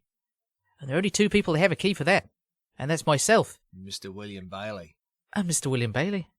Whose key was stolen sometime earlier today. By a ghost. By a ghost. Sorry, I said that to myself. Apologies. Doctor, is this man in your care? Ghosts and they'd like. I'm keeping an eye on him, certainly. I think that's a very good idea. But I suppose you know the history of the book, do you? I can't say we do. So it's a rare book. We've only got the one copy. There's only one copy in existence. But This particular book was bound in human skin. And that is a true fact. Seems like an interesting piece to keep in the local library. The thing is, at this time, that book does actually reside in that library, in that binding. Curtis's note, you just see his like notebook just like appear in front of him, and he's just like scribbling away, like as you start saying these things. It's one of the few anthropodermic books that we actually have in this country. I think we've only got another one over in the library in Sydney at the moment. Can you tell us about, have you read it before? Do you know what was in it? Oh, I've had a quick flick through. It's mostly a religious text. It's quite puritanical, stating that the primary argument articulated in the book is that the metaphorical Calvinist interpretation of hell as an exclusion from God was accurate. Then Christ's descent into hell after his crucifixion must refer to an actual existent hell, as Christ was neither subject to sin nor able to be separate from the divine. It's fanciful stuff, but basically hell is real. In human skin. Yeah, hell is real in human skin. Yeah, got it. Lovely. Mrs. Doyle, Lola, was there any mention of just like like main antagonist apart from like Lucifer? Like maybe did the name Watcher come up at all as you were like scanning through? Not that I know. But then again, as I said, the devil gets so many different names that it could very well have been in there. I don't know. But there was something. You mentioned watching. We found a couple of things in the room, and she said, "Come on, have a look, have a look." And she leads you down to the rare books room. You can see that the door is open, but the door is in good nick. It's not been damaged. It's not been broken. And she leads you in, and there are a few shelves and glass cases with books in, and some of these books look quite fancy. There's a very large Bible with gold gilt on the front. There are a couple of old leather-bound texts, look like medical texts, Dr. Guerin. And does anyone want to make an appraise roll for me? Not particularly good at it. If anybody were to rate themselves, let's say out of 1 of 100, would anybody be higher on that? Higher than a 5. Higher than a 5? Higher than a 5? I Anyone? mean, yeah, I'm Sounds a 5. like we're all approximately equally. Can we all do it, Keeper? Just in the off chance. You could all make an appraise roll. With our rolls, we're all going to get a critical success. That's a 44. I'm going to spend some luck to make a successful appraise roll because Do it. I rolled a 12. So I'll spend 7 luck. Oh, excellent. Keeper, I think it's only fair that I tell you I rolled a 99 over 5. Oh, fumble! Fantastic. The books leap out and attack you. But Cat is making a success, so Fantastic. Do you want to play out the fumble? No, I'm going to let you have the success first. Okay. I'm going to let the success first. So And we're going to do these. These are going to be concurrent. Inspector Montague, you look at these books, and you know that these are valuable. That there's a lot of value here, and not only that, but because of the nature of these books, the resale value is going to be pretty high to private collectors. It's not like this is the only book in the existence of this particular type. It's going to be impossible to fence. These books are valuable and very sellable. In fact, the one that's probably the hardest to fence would be the one bound in human skin because it's so recognisable. At the same time as you're carefully going through the books, Mr. Curtis picks up one of the very valuable books to show it to you as you're inspecting, and he cracks open the cover, and the cover comes off in his hand. All right, Detective, look at this one. This is a snap. Mr. Curtis, can I take you anywhere? And Miss Doyle rushes over. Be careful with these books. These are very rare and very... You, out now. I don't want you in this room. Out, Apologies. Out now. I thought it was a pop-up book. My bad. And as with your fumble, as you hand it back to her, you're just flicking through to show that you think it was a pop-up book. It's a pop-up book. And the back cover falls off as well. Ah, shit. I mean, I'm sorry. I'll be outside, everyone. And you were evicted from the rare book room. I'll go right outside. I've been properly told off. I know I've done wrong. I'll go right outside to where the gathering of police were, outside the building waiting. Okay, give me a spot hidden and we'll come back to that in a little bit. Those of you in the rare book room, Mrs. Doyle points to a corner, and in the corner you see a small, it looks like a mask. And she says, that was left there when they came to take it. I don't know what it is. It almost looks like Pretty it's... decently sized item to leave behind. I wonder whether it looks a little. It's got a little dent on it. I wonder whether maybe it got knocked off, but how I don't know. But it's there. What sort of mask is it? Is it a half mask that Robin Hood would wear? So it's a full face mask. It's oval, and it looks. If you had a close. In fact, I'm going to give you with your appraise roll, your successful appraise roll. You can continue this. You say it looks like it's made of paper mache, but the design of the mask is odd. It's a dark brown, black, red color, and it's got teeth, paper mache painted in white around the outside, and in the middle is this protruding almost nose, almost conical shape, and on the end is an eye. Can I try and recognize the symbology of the mask and see if it's an occult figure or anything that I've come across in any of my readings? Occult roll for this. Okay, we'll see how we go. The way you've been rolling. Yeah, look, this is where it all goes wrong. Oh! Baby, that's a 14. Oh my goodness. Snaps. So you don't recognize what this might be, but you do recognize the type of mask that it is. This is very much a devotional mask. This is a classic devotional mask that would be used by certain groups, certain adherents to certain religions in their devotion to their gods or deities. It's a much more pagan thing. It's a much more it's not tied in with good Christian morals of your upbringings, as it were. But this has a significance. You can't quite tell what the significance is, but this has a significance to the person who wore it. So the fact that it was discarded here, it looks very deliberate. I'd like to have a quick look and see if I can see, did it have a ribbon that they would affix it to their face with, or was this purpose molded to a certain person? It does. Are you picking it up? Yeah. Are you putting it on? I lick it. It does have a ribbon, and it looks like the ribbon has been untied. Okay. So it was taken off as well. How close are you having a look at the mask? I mean, if I'm looking in it for essentially I'm looking pretty close because I'm looking for hairs. I'm looking for anything that was left behind on the inside of the mask. You notice that on the inside are two eye holes, and these eye holes, they sort of align with the sort of a mesh on the front. So although obviously it's decorated with the central eye, that central eye is not being looked through. But you've got these eye holes here as well.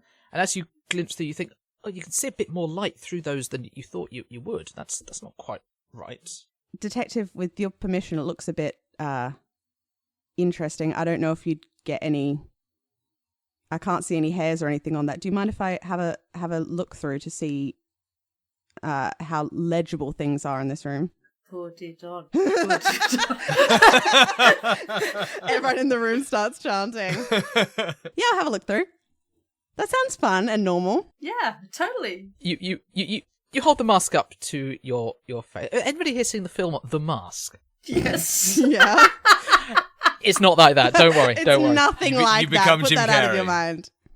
You hold up the mask to look through, and the first thing that you see is you can see the room. It's sort of dim through this mesh, but then the vision starts to shift, and not only can you see the room, but you can see another room, and you're getting three images all at the same time merging in front of one of them. You can see people walking around in white robes as well, and you could see a vista, a large open expanse. You can see the sky above you, and these images just sort of clash in your mind at the same time. You're getting these three overlaid images at once, and then you see a face, a very youthful face with long hair, a wide smile, and he looks at you through this mask, and he covers over the eyes, and you drop the mask.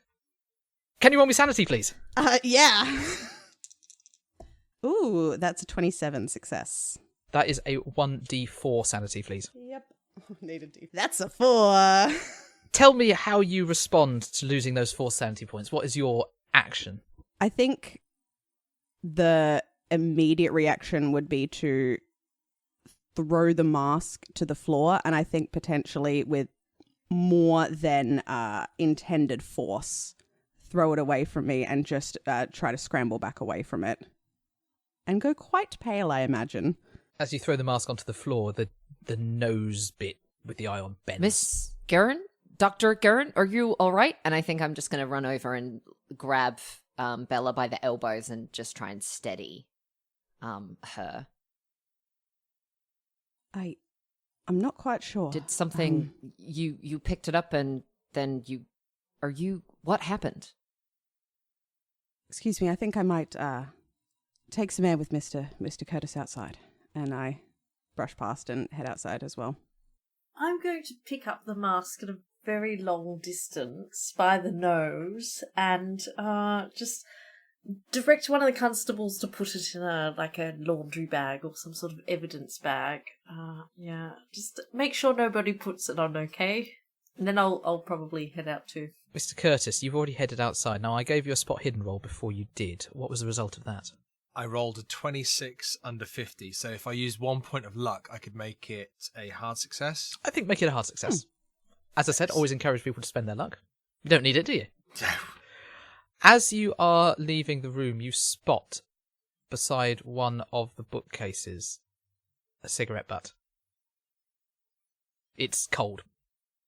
It's not recent. It may be today, but it's not been lit. I mean, you make your way out to the front, where, to be fair, you can see that a couple of the constables are currently smoking as well.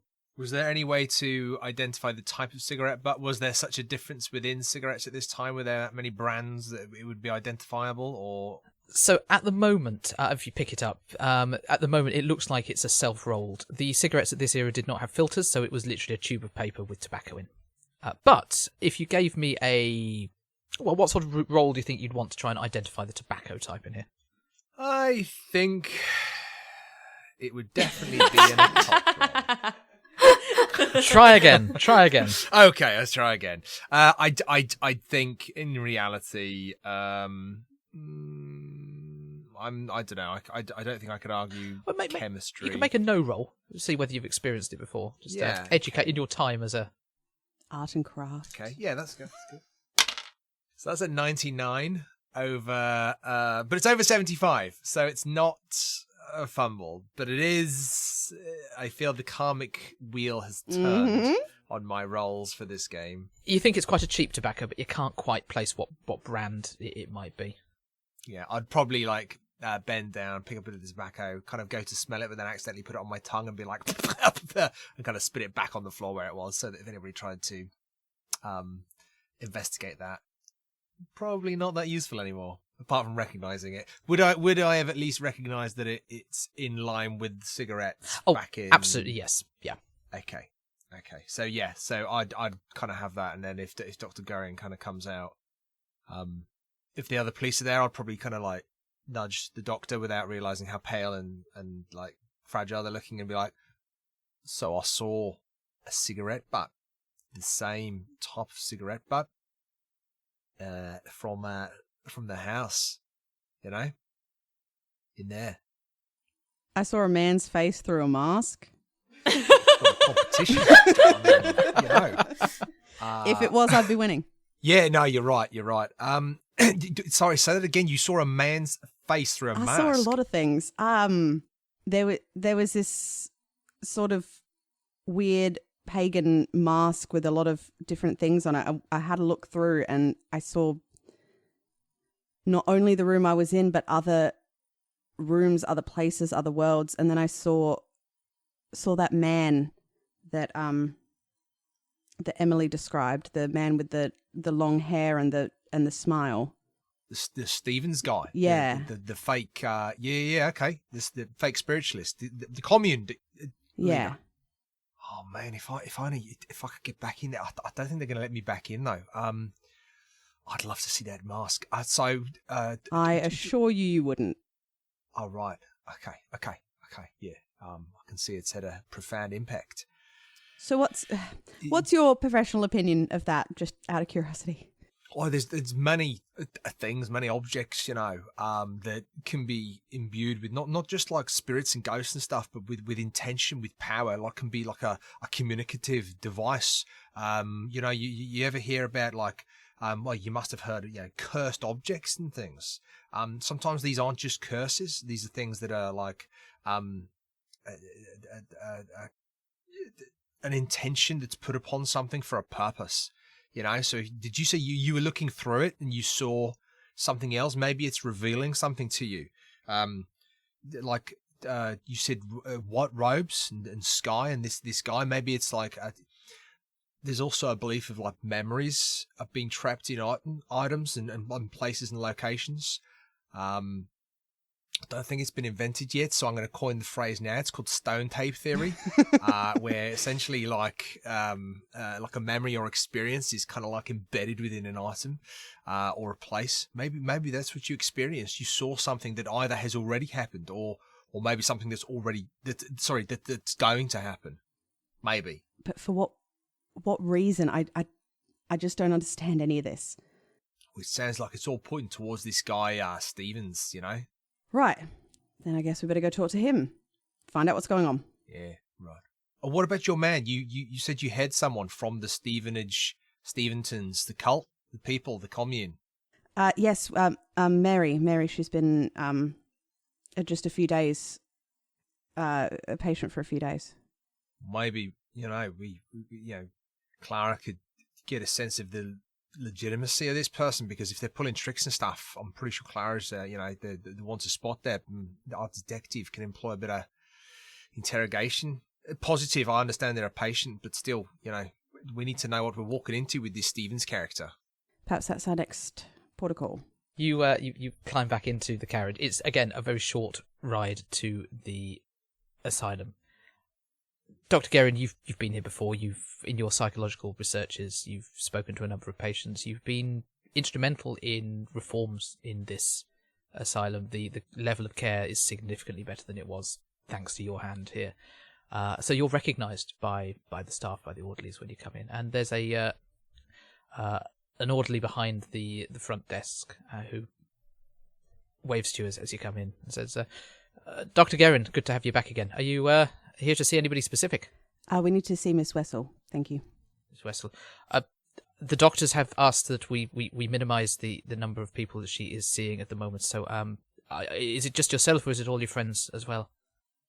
Who would turn to the others? Who I would rather not everyone be in the room, but I can wait. Maybe if anything, perhaps along my particular lines of inquiry comes up, perhaps maybe someone could send word and I could propose a question. That'd be fine. But I can wait. That's fine.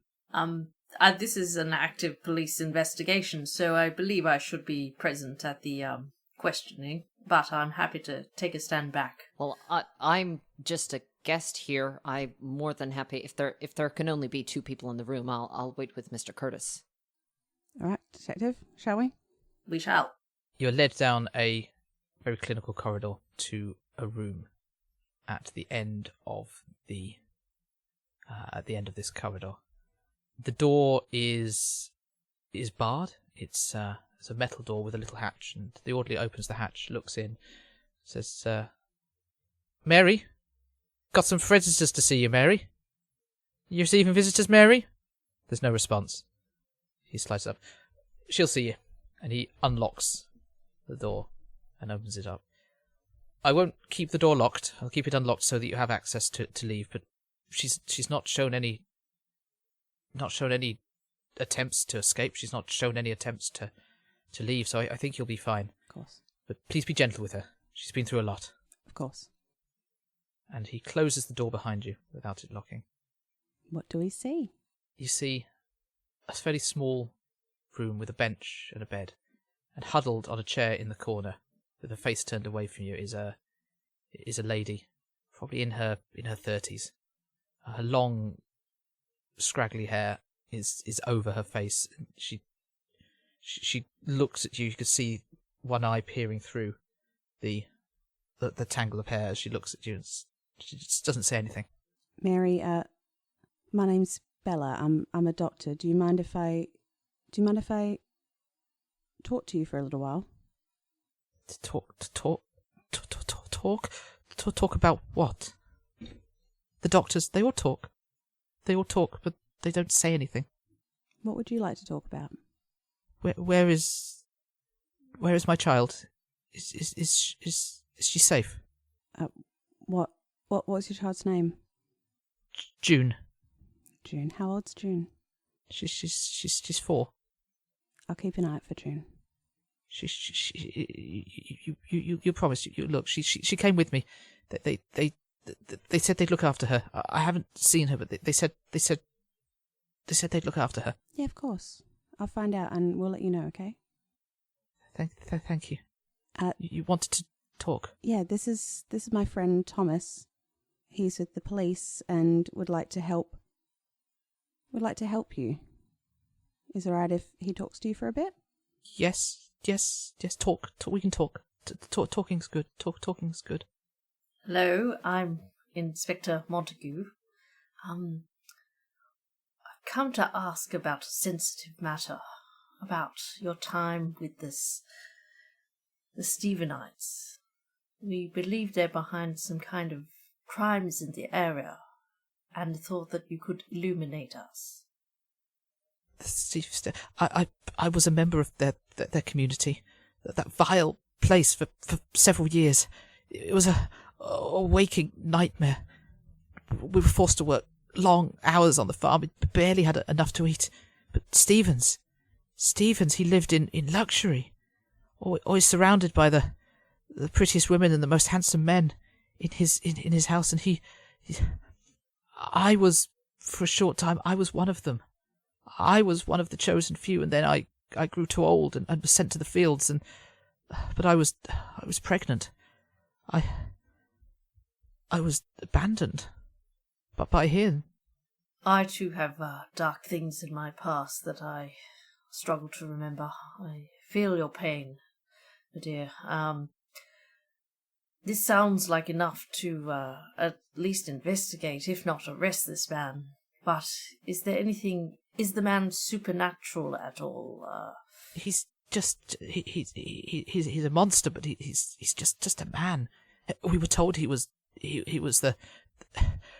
We were told that he was the prophet. He told us that he was going to take us to heaven, lead us to heaven, but we never saw that.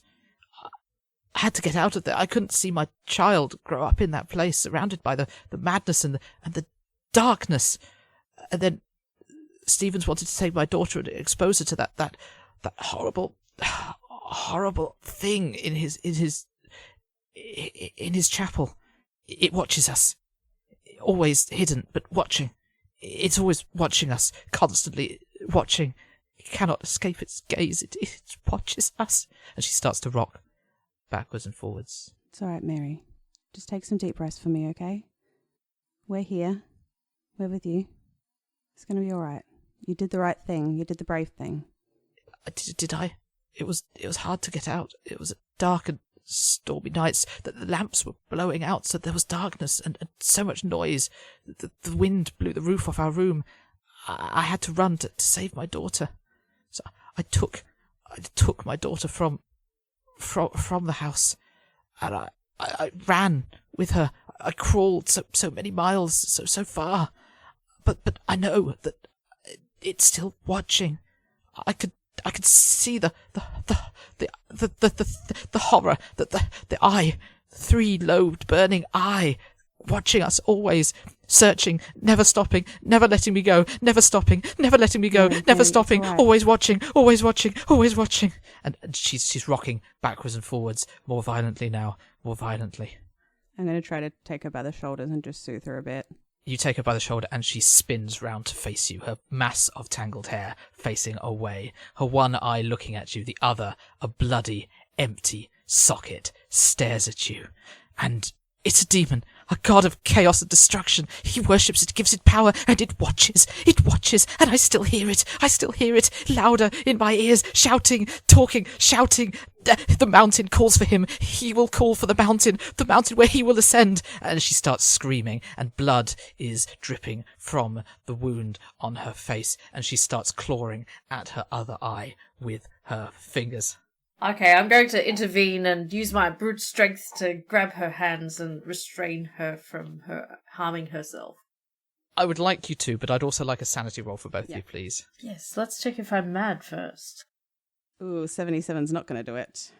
That is a fail. For this particular state of mind, can I have a 1d6 from both of you, please?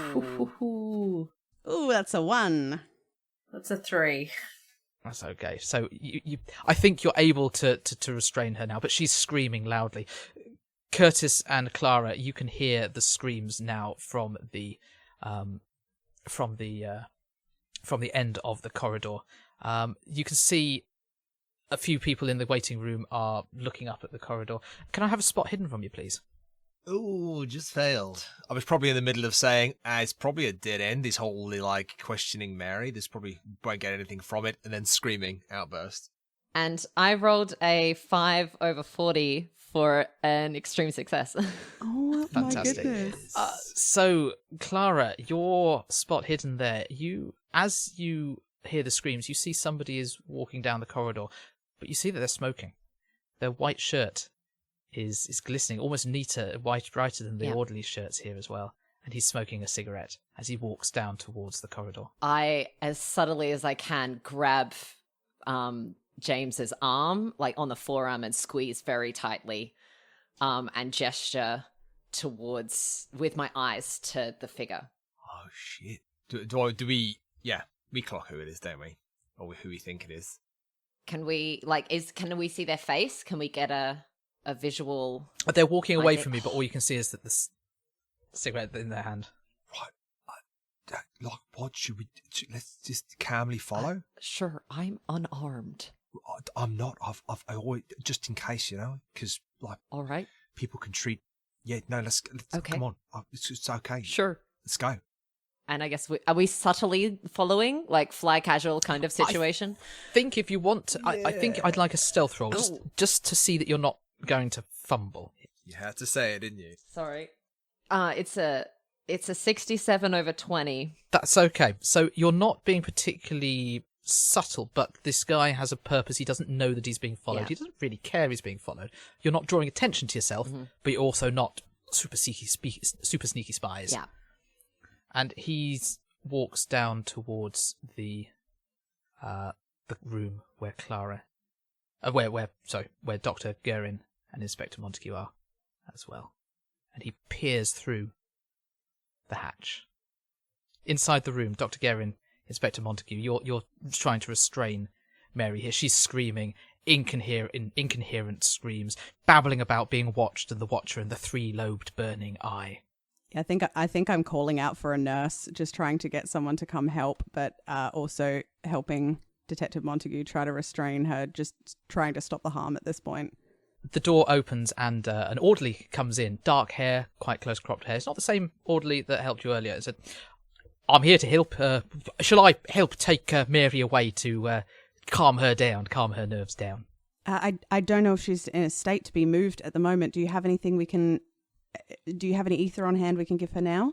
Oh no, I don't have anything here, but we could take her safely to return her to where she'll be best to recuperate. Is this the person that was peering through the door, has walked in and is pretending to be an orderly? Oh yes. I think we're moving. I think I'm moving rather quickly now. Yeah. I'm gonna pull my gun. Yeah. And I'm looking at you, just kind of looking at the gun, going, right, yeah, is this, yeah, okay, right, yeah, We should. yeah. Yeah. And I think I let you move first because you have a weapon. Oi, Steve-O. With I'm not a police officer, so this is and I just keep looking back at Clara, just please confirm this is the right thing that we're doing. So, Dr. Guerin and Inspector Montague, you've suddenly seen James Curtis rush in and point a gun at the orderly who is trying to help Mary. Also, by entering the room, you've now seen the blooded state of Mary with her empty eye socket and the scratches on her face where she's been clawing. Can I get a sanity roll from both of you as well, please? God, jeez. 41, so that's a success from me. Oh, 20. 27. That's a success from me. So for a success for both of you, that's a 1d3. 5 halves to 3? 5 halves to 3. Yeah, cool. Yes, in with the gun. To see that horrific mess in it, I think it's like looking between him and the mess and the detective, the doctor, Clara, and just kind of being like, "Oh God, it's him. It's Blondie. Look at his hair." This man is not blonde. He had a cigarette. He was peeking through the door. At the mention of the cigarette, I'm going to let go of Mary and be like, "It's you!" and start getting my handcuffs out. He looks at you, and a grin appears on his face. And from his pocket, he pulls out a pistol. I would appreciate it if you could help me. Mary needs to come back home. No. Detective? What's happening, Detective? What are we, It's a sort of standoff, I believe they're called. The man looks at you all. I appear to be a bit outnumbered here, don't I? Don't worry. He is watching, and he puts the gun in his mouth and fires, and drops to the floor, dead. Can I impose on myself? I don't know if there's any kind of roll to like not faint right now, but I think I've never seen anything like this, and I think that it's a lot. I was going to say, if you've not witnessed this sort of thing before, I think this is another sanity roll. Yeah. I mean, I think I've definitely seen these wounds before, but I don't think I've seen them occur before. Apparently, I'm very stalwart because that was an 11. However, if you feel that this is something that might churn you, I think you can have a lightheadedness. I think she there's still gonna definitely swoons. Yeah, and I think there's still going to be a sanity point of loss. Yes, absolutely. Point of sanity loss here for a failure. James got a 33, so he loses his sanity point, and I think if Clara's swooning, he'll try and hold her and hold her up. It was a soft 70 from me, so no luck there. Oh dear, that is I think for the violent nature of this death, a 1d6 again. It's really whittle you down on your sanities here. Oh yeah. Yeah. Let's Ooh, just that's a destroy 6. Jess in particular. Yeah. Oh, bout of madness time! Fantastic. Can I have an intelligence roll from Dr. Guerin, please? Oh, This is the one roll you want to fail. Roll fail. high, come on. That was a 70, and I have an intelligence of 75. Oh, well, I'm awfully sorry, but you understand the true nature of this. This is somebody so convinced in their convictions that they didn't think twice of ending themselves. This is somebody who you suspect probably is under Stephen's thumb, and if this is what Stephen can do, can make somebody, mold somebody, you hate to think what they can do. This is terrible. I would like you to roll me a D10, please. That is a 6. That's a 6, and I'd like you to roll me a second D10, please. That is a 10. You gain a new mania. Mm-hmm. You have seen what this person could do, and you know that you do not want to be subjected to what Stevens can do. So you are going to be absolutely terrified of Stevens and the thought of Stevens. You're trying to avoid any concept of him being mentioned. You're just single-mindedly, you do not want to encounter this Stevens, and that is for 1d. That is for 6 rounds. Or we'll call that 6 minutes, I think, at this stage, just for role-playing purposes as well. And as this gunshot comes off, 2 orderlies, genuine orderlies, dressed in the actual hospital insignia on their shirts, rush in and see the current scene. Hello, what's all this then? What's been going on here? Gentlemen, I am Detective Montague. There's been a crime here. I put my gun away. I'm looking after Clara. He did that himself. I can concur. Very sad, tragic circumstances. We are in a mental institution. Yes, we might get out of here and leave you guys to deal with this. This is out of my remit. We have. Who was this man? What's he doing here? He was a servant of the people. He was just some man. We don't know him. Servant of who? You said he was a servant. To his own insanity. like he just we are just it's messy. We should probably get out of here. Well, I suppose I'll need to make sure you can leave some statements. You're hang on. police detective. I'm the person who should be taking the statements here. I am going to take these people, witnesses, back to the police station, and I will get their statements. You don't take statements, I do. And with that, we're leaving. This woman needs medical attention. I think I'd like a roll here. Fast talk, a persuade. I'm going to do a fast talk, and The old I classic. failed. 50 over 40. I think, unless you want to spend luck on that, I think the orderlies are going to... look, we need to get to the bottom of this here. I'll go and get one of the doctors. We'll go get one of the doctors and we'll see what we can do. Bloody hell, this is not good. At least let us move the patient to a cleaner room, shall we? Sorry, can I just this is the second person that's asked to move this patient. I just want to do a quick can I do any? I'm a D&D player. Can you make me a psychology roll, please? A 47 over 60, so a success. These appear to be genuine orderlies, and let's face it, this current room with a dead body in it is probably not the best. You think actually these people are genuine in their concerns? Yeah, I think Yes. I'd like to help them move Mary out of here and make sure that she gets some attention to the bleeding eyes and the whole situation she's got going on. I'm gonna Clara needs some fresh air, don't you, Clara? I'd appreciate it. Yes. Yeah, so we're just gonna go and step outside. The detective will be outside when you need those statements. But we're just gonna get some air. I'll be taking statements outside, yes. Right. And we just kind of say outside a few times within the doctor's earshot, just going outside. We're gonna be outside where the statements are outside. I think the orderlies, their orderlies' prime concern is to get Mary to safety, and they do so. And Dr. Guerin, you help them there as well. They provide some ether. They're able to calm her a little. She sleeps. Yeah, excellent. But they're going to keep a close watch on her. They're going to have a nurse in with her all the time, just so that she's under observation there as well. They confirm that her daughter is currently safe. The daughter did escape with her. Is currently being looked after by one of the doctors here. She's thriving. She's doing well. She doesn't seem to have been affected by the trauma of what's been happening. So her mother did the right thing in getting her out. But obviously, given the mother's mental state at the moment, they felt it was best to limit exposure for now. Is there a moment between the orderlies leaving and someone else coming in for the dead body where we're alone in this room?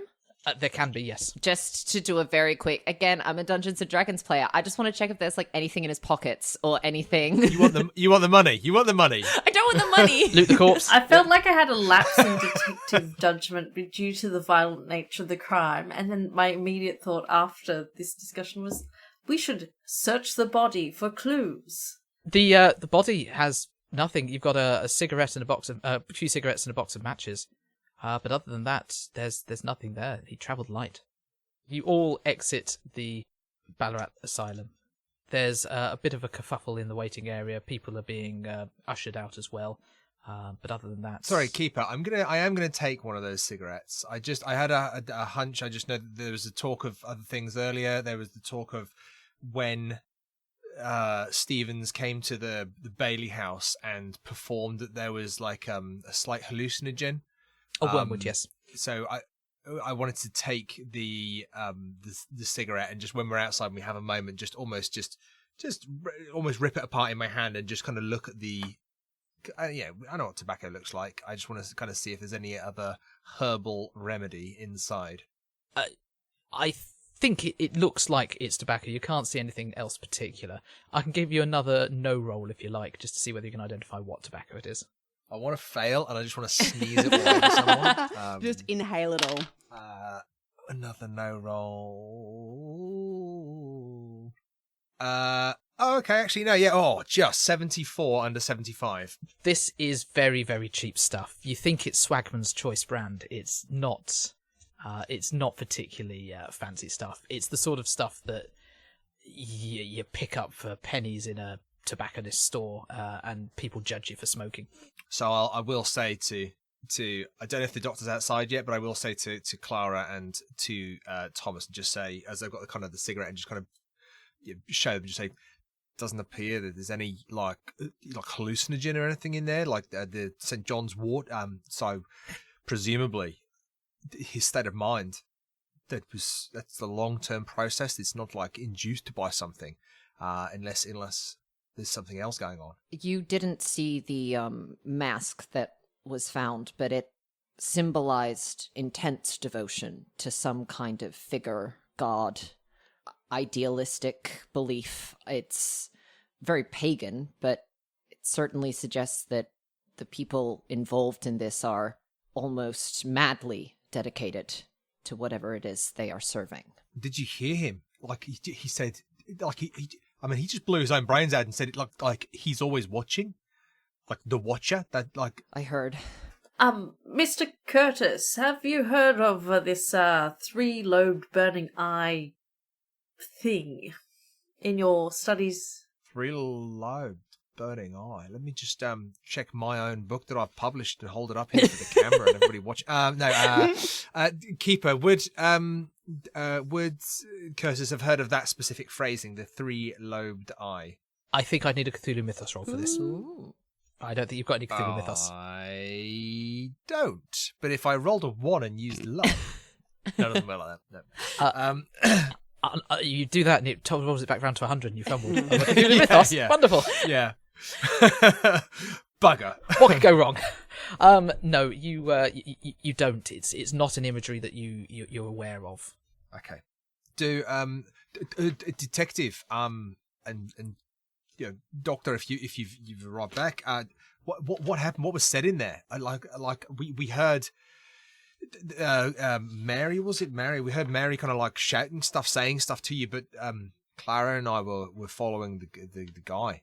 Dr. Guerin, or shall I relay the situation to Mr. Curtis, not Dr. Curtis? I'm not sure whether this is our place to be investigating. Mary is a very troubled young woman, and I think she did a very brave thing. She made her way here with her daughter, and something strange is afoot. And I don't know whether we're equipped to handle it.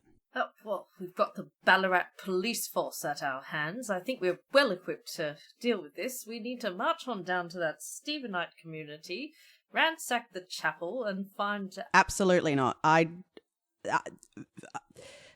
absolutely draw the line here.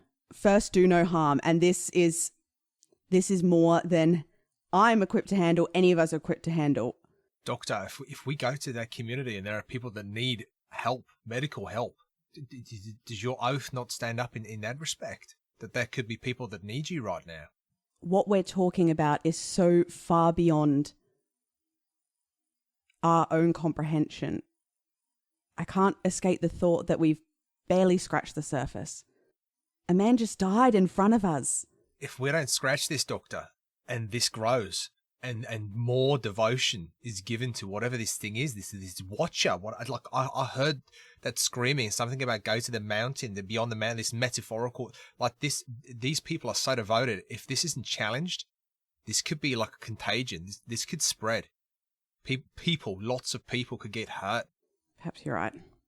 I think we owe it to protect the Baileys at the very least from what we can only assume is they're going to take over their house and set up camp around them. I don't know how they're even connected in this at the minute, but there is a reality that we've got to at least find something else out. Leave something for somebody else to do something. If not the detective in the police force, we got to go and look.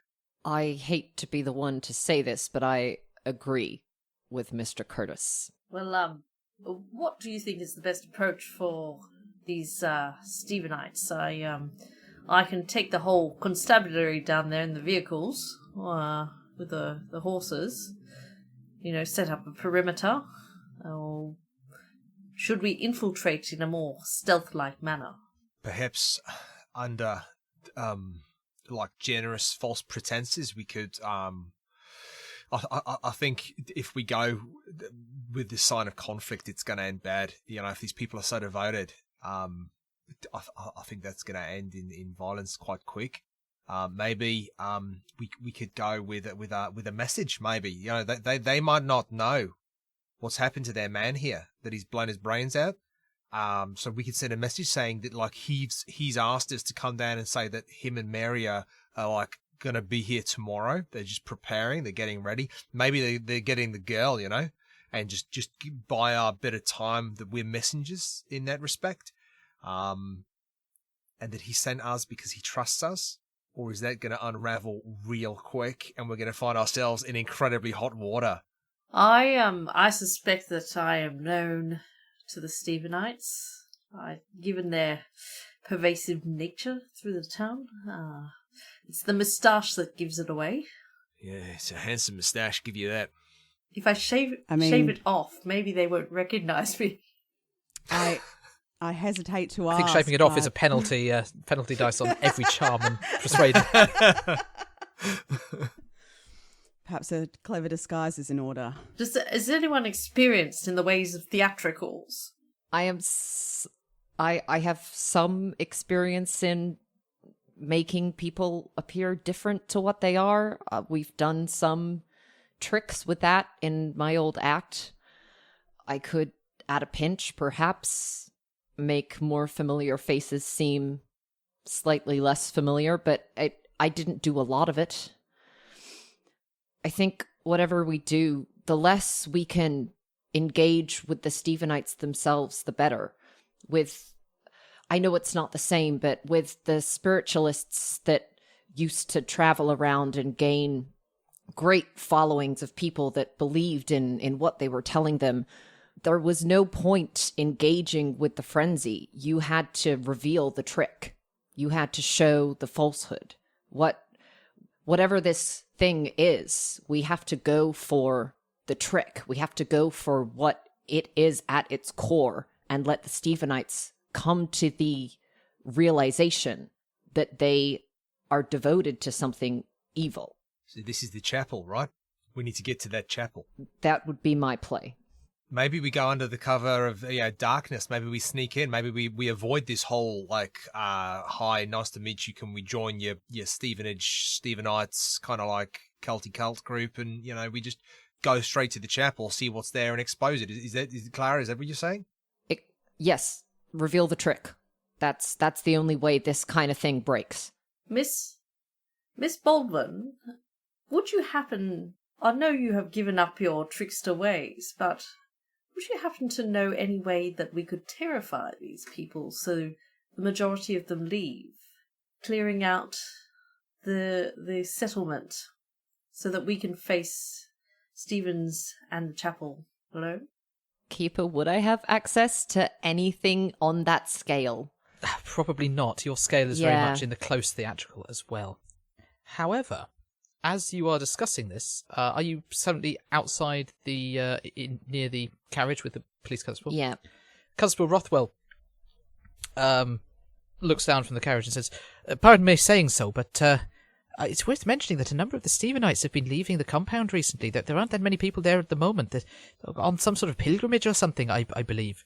I'm not quite sure what they're doing or where they're going, but we think Stevens himself is still in the compound. We've not seen him leaving, but a lot of the others, they've been marching up into the hills." Perhaps we can take some of these white orderly robes and go and infiltrate. I think coming from a detective, that sounds like a bloody good idea. That sounds like government approval if I've ever heard it. So, given that you have a doctor amongst you, I don't think it would be too hard for you to get hold of some orderly robes. I think Dr. Guerin is well respected and well trusted. No questions going to be asked, especially with waving the handcuffs just as give us the robes or we'll arrest you. So, you're heading to the Stephenite compound? Yes. What time of day is it, Keeper? We're probably looking at mid-afternoon. Perfect. Under the guise of the mid-afternoon sun. Perfect. Just the driver, when he says that people are on a pilgrimage up to the hills and stuff, I just kind of push him on that. Just, is it just up into the hills you've seen them, or is it like mountains? I mean, the hills around here pretty big. Pretty big. I mean, you see that big one over there? Yeah. Oh, yeah. That's Mount Warrenheap. Towers above the town, as you'd all know, being from Ballarat. Of course, Yeah, of course. yeah, I'm well, not from you just- Ballarat. yeah. Excuse you. Yeah, I was born in England. You can't tell from my accent. But I will just say I'll just say the mountain. You know, the mountain, and I'll just turn to I'll turn to everybody actually, and just kind of repeat those words. I didn't quite get all of them, but the mountain calls for it. It goes to the mountain. Something about ascension, was it? Ascension? This is a pilgrimage. Like, I think, we go to the chapel, we got to go and find out what's going on there, but this is not to be ignored, you know? Yeah, is there anything we know about that area? Like, is there any mining sites up that way? Is it like any little settlements out there, or? So there is a fair amount of mining activity up around Mount Warrenheap. In fact, I believe that's one of William Bailey's mines One of as well. my Yeah, detective of course it spider is. senses were tingling. Mm-hmm. So William Bailey's mine is up in the mountains, and he's getting stalked by Stephenites. It's becoming a magic full circle. Yeah, I was I originally thinking that they were just using him to get the key, but keep coming back around to him. What if is anybody like crossing the lines on this and suspecting Bailey of foul play here? Maybe he's involved in this. He's one of these Stephenites. Maybe, you know, he's bought this mine for what? A small investment reason. It seems like he went to a hell of a lot of trouble to convince the Lamonts that it wasn't worth it, and then he had his company buy it out from under them. He said it himself. He was really proud of it. You know, is he working with them? Is there a way to do because I've had some past experience with Bailey, not a heap. Is there a way to do like a psychology check from a distance to be like, does this seem like something he would do? I think I'll leave you that. Yes, I think do a psychology roll. See what you think of his.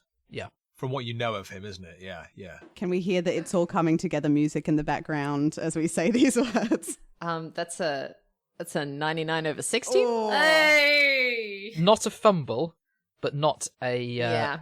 No, I think I'm going to say you don't know Bailey well enough to be No. able to. No. Yeah, To make that that's fair. decision. But you've got your orderly robes. Your carriage is being driven towards the Stephenite compound, and you arrive.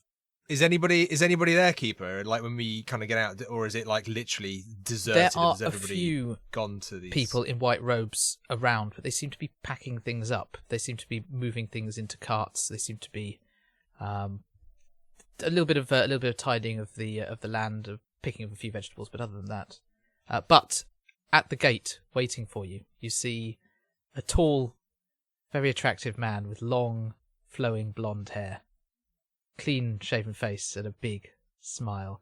No thanks. Anybody who has looked through the mask will recognise this man as Stevens, and he opens his arms and says, "Welcome, my friends. I knew you would make it here. I am so pleased you have decided to join us. Please, come in, come in. Welcome to my little commune. Oh, thanks, mate. Okay.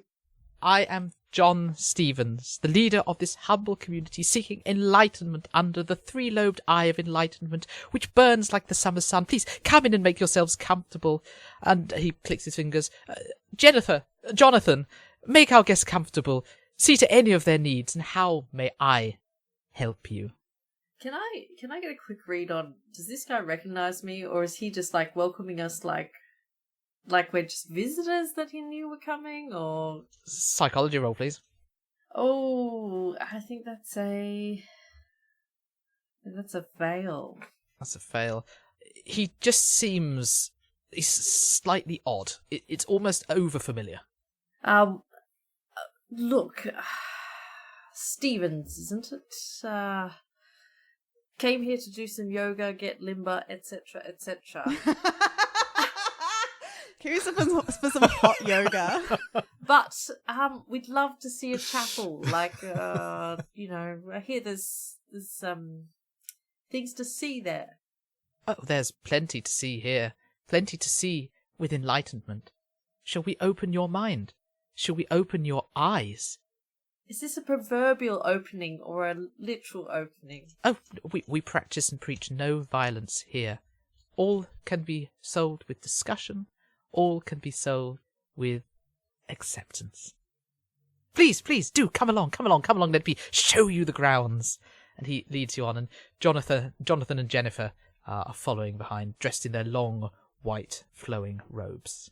And he leads you down. Please, this is my house. And you could see that a number of tents have been dismantled around. There's a small, what looks to be an old farmstead that has been repurposed by Stevens for his own house as well. The windows have been covered with rough fabric. Probably there's no glass in those windows as well, but it looks pretty sturdy as well. And he ushers you into a small wooden room. On the floor are scattered rough cushions, and he sits down cross-legged on one of the larger cushions, welcomes you in to take a seat and join him. I sit down. Yeah, this is all. Thanks, John. Stevens, call please. you John. John Mr. is Stevens. John is one of those names that you're given and expected to use, but I am Stevens. I am Stephen. We are all Right. under the eye. Yeah, some more than others, huh? Look at you got the nice house, didn't you? Did you take turns staying in here, or do the other guys just stay in the tents all the time? All of the truly devoted can have a chance to live with us here. Those who are truly ordained receive the gifts of the roof. All else toil the land and till the land. They plant seed, they grow the seed, they eat the seed. They are all children of this land. Right. And of course, once they have earned their place in our hearts, well, they can join us. Seems totally normal, mate. Yeah, great. All seems good here. I think we better pack up and head off. Case closed. Well, yeah, okay. So tell us a bit more about your God. You know, I think that's what we're interested in. We want to make sure, you know, you've offered to bring us here, enlighten us, but before we start, you know,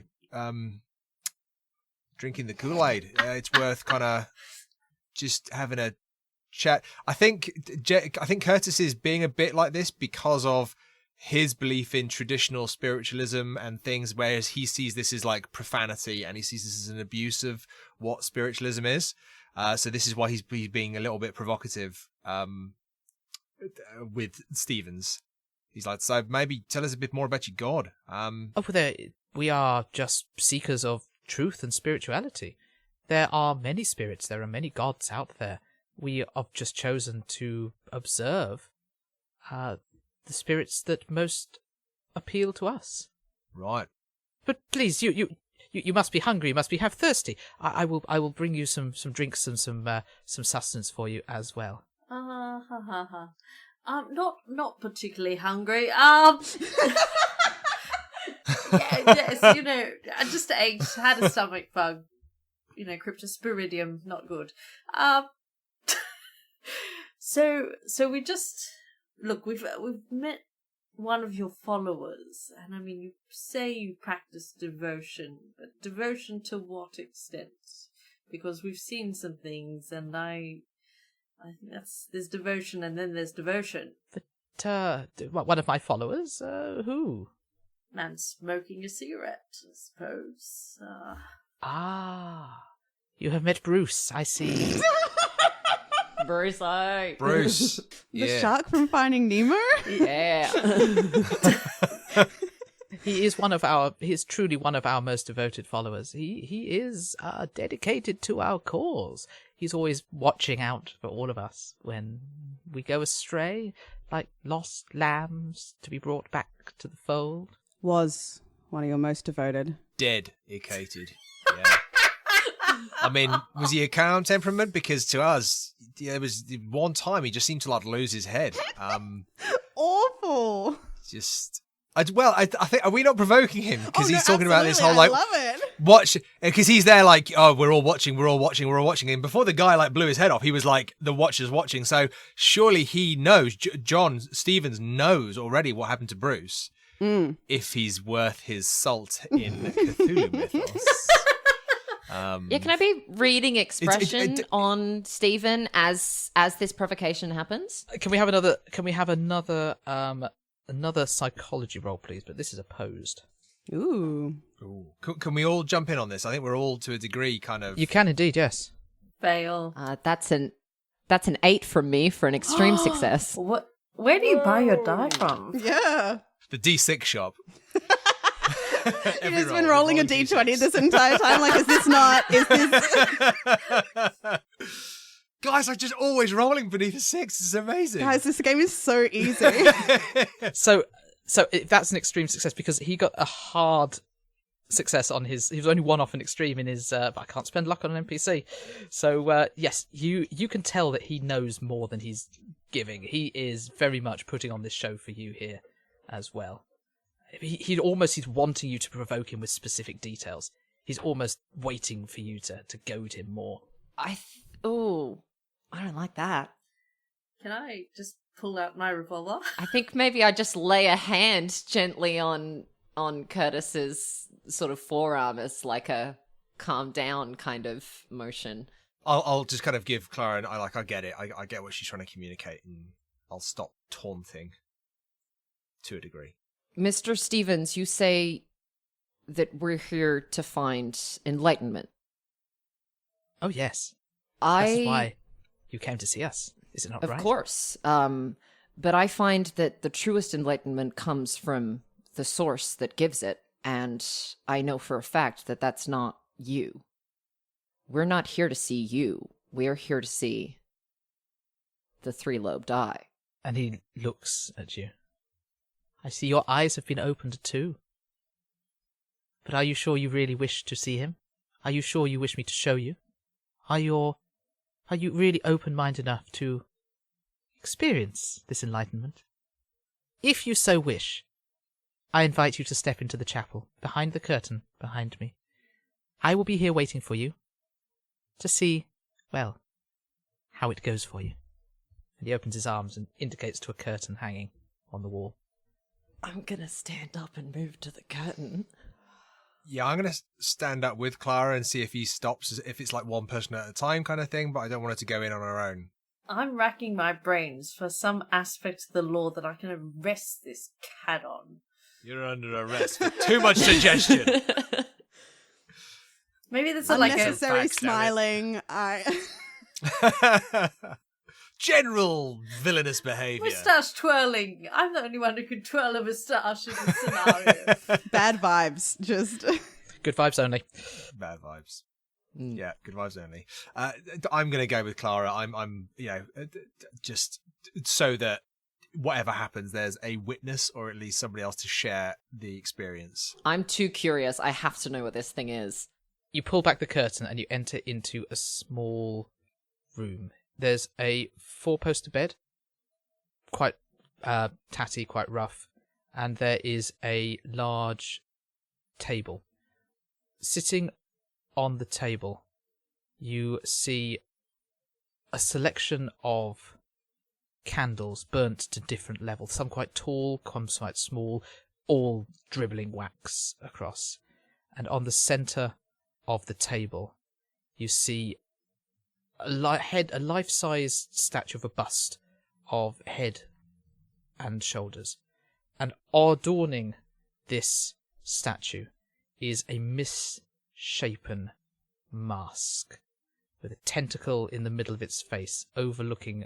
It is a hideous carved symbol of a face-like structure bearing 3 gemstones, cut like eyes, which creates the impression of burning.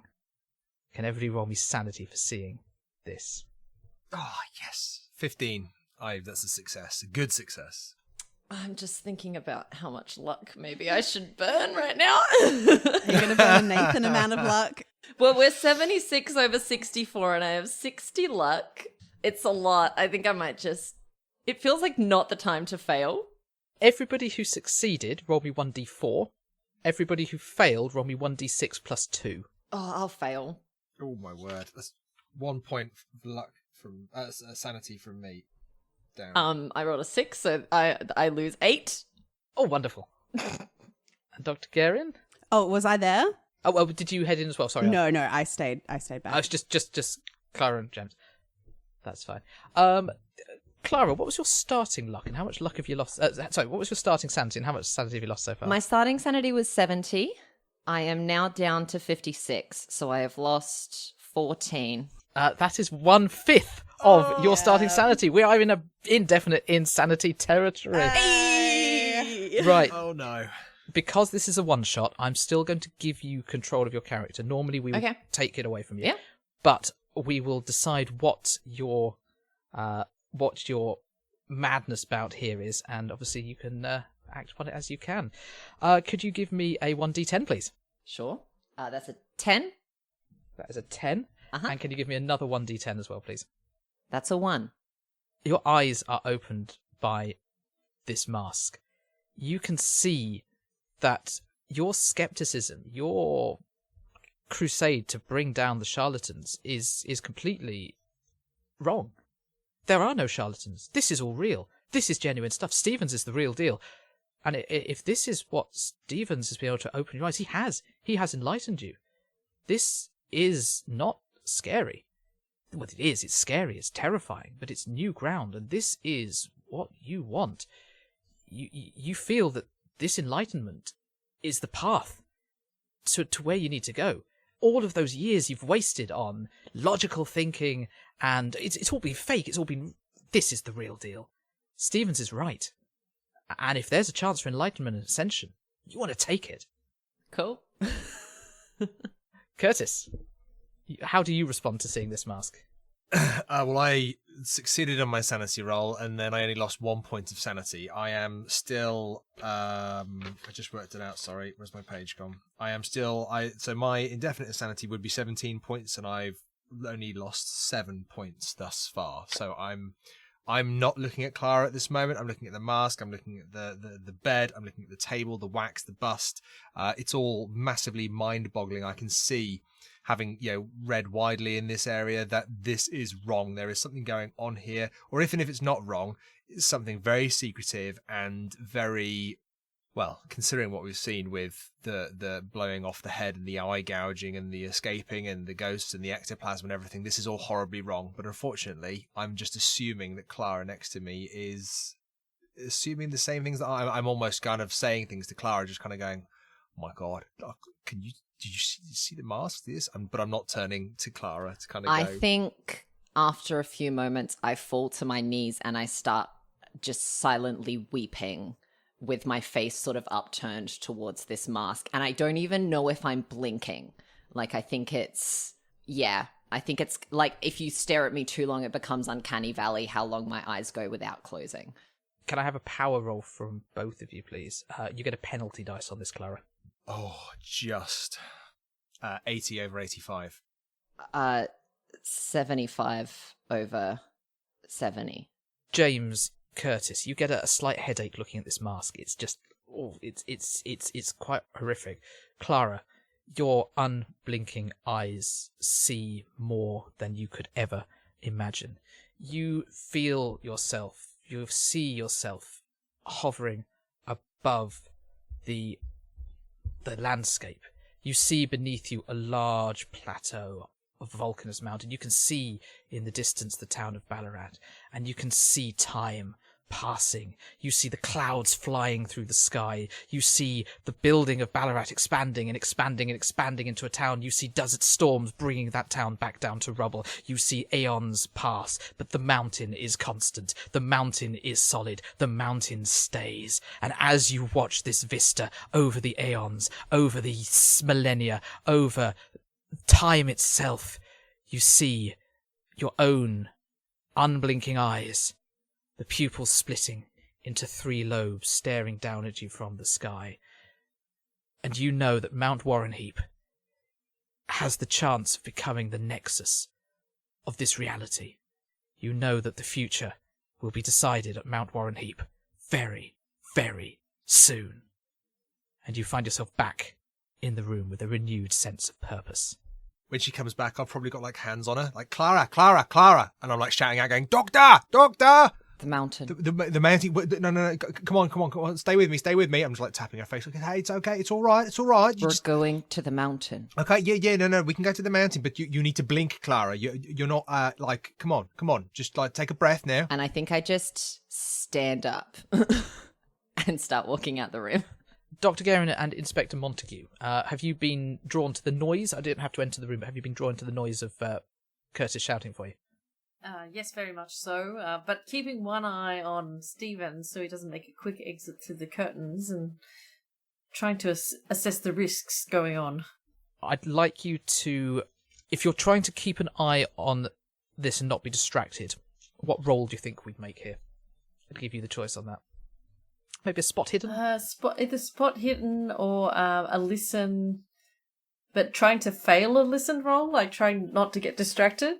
I think what I'm going to say here, for narrative purposes, and I'm sorry if I'm overriding your player autonomy here, I think you are both distracted, and in that second, Stevens has slipped out the door. Yep. Damn it! Yeah. Yeah, no, I'm running towards the cause. And Clara enters through from the chapel into the room with you. What's going on? What's so important? Is everything all right? The mountain.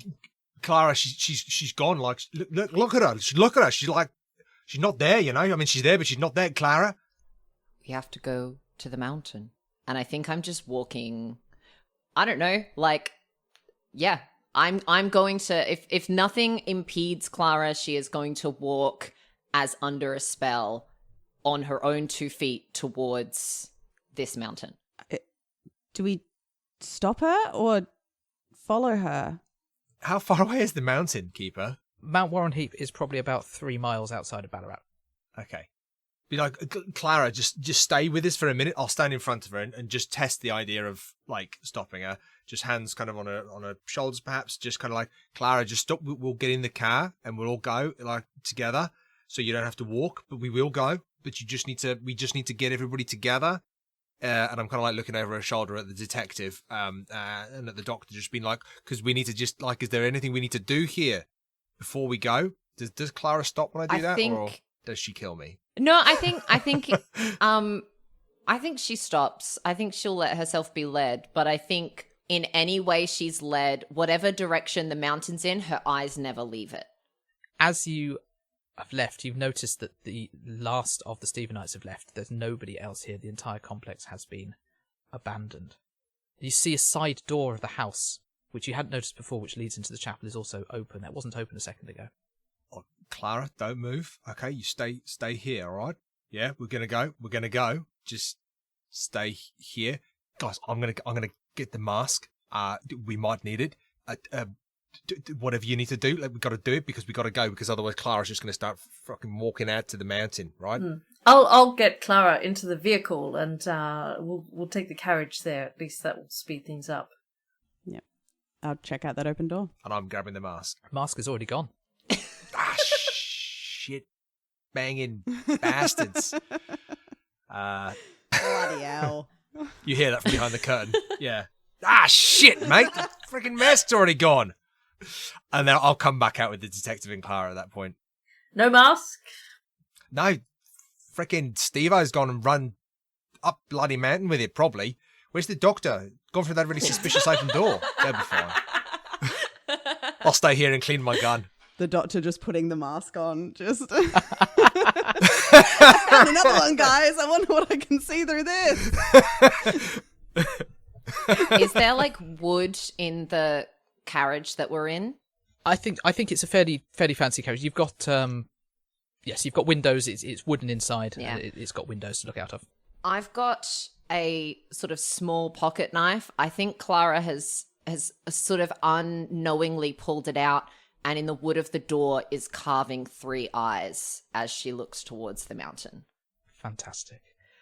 So you're making your way up to Mount Warren Heap. Yeah. Did the doctor find anything in the open door, or was that just like an escape route? It was basically, that's how they got in to take the mask. Then yeah, up we go. And yeah, we're on. Fantastic. We're up. The road up to Mount Warren Heap is winding, and Clara, your head, like an owl, like a compass, is always pointing towards the summit of Mount Warren Heap. You have that that latched on vision, and yes, your eyes just are not blinking. The journey's probably uncomfortably quiet, but you make your way up, and you come up to a plateau, and there ahead of you see a number of other carts and wagons, much rougher, with a few horses standing by grazing. And you can hear, just on the edge of the vision, a low mass of voices talking at the same time, just carried on the wind. You can't really see up onto the summit where you are at the moment, but it won't take you long to walk there as well. The second the carriage is stopped, Clara is out and walking. I think we better follow after her. Yeah, I think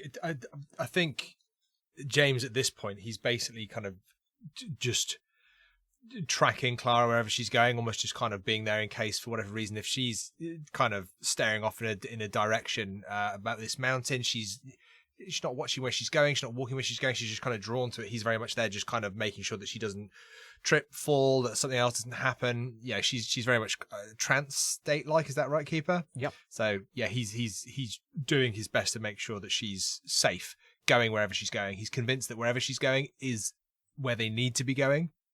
So if the doctor or the detective wanted to run around and do anything else, James is very much kind of slowly helping Clara get to wherever she's going. Did we want to send the carriage back to town for some backup, maybe? Dr. Guerin, I'm going to offer you a job on the police force. Once we have finished this, your excellent detective skills plus your medical skills will be an asset if we survive. Yes, Just indeed. add another career, why not? I think so. Yes, I do concur that we should send for help. Constable Rothwell nods, and I'll go and get the reinforcements now. Yes. Now, sir. Yes. And he trots down. Rifles too. Rifles, lots of them. Rifles, guns, yes, everything. Absolutely. And he turns the carriage round and it drives down the hill. And you're alone on, well, a couple of horses looking at you. But Clara is already making her way up to the summit. Clara, after you reach the top of the path to the summit, you see the storm clouds above the mountain starting to roil in the sky. The wind is whistling and whipping your face, your hair blowing away. And in the centre of the summit, surrounded by a ring of white-clad cultists, is a man wearing that mask that symbolises the devotion that you wish to share. And you can hear the voices now, a low chanting from the assembled white-clad cultists, and the masked figure in the centre starting to chant in a language that you don't quite understand.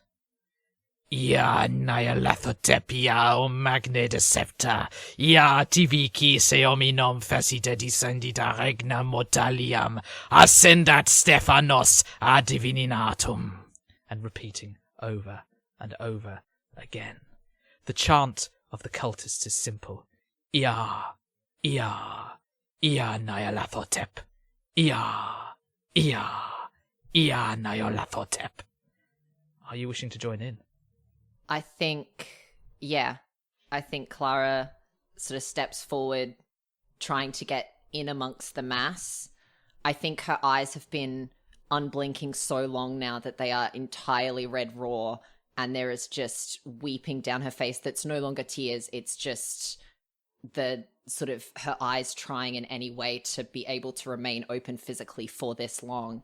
I think she can't even really see anything that's going on anymore other than that like glinting light from the mask that manages to break through the sort of haze over her eyes, and she begins to chant in amongst the followers. Fantastic.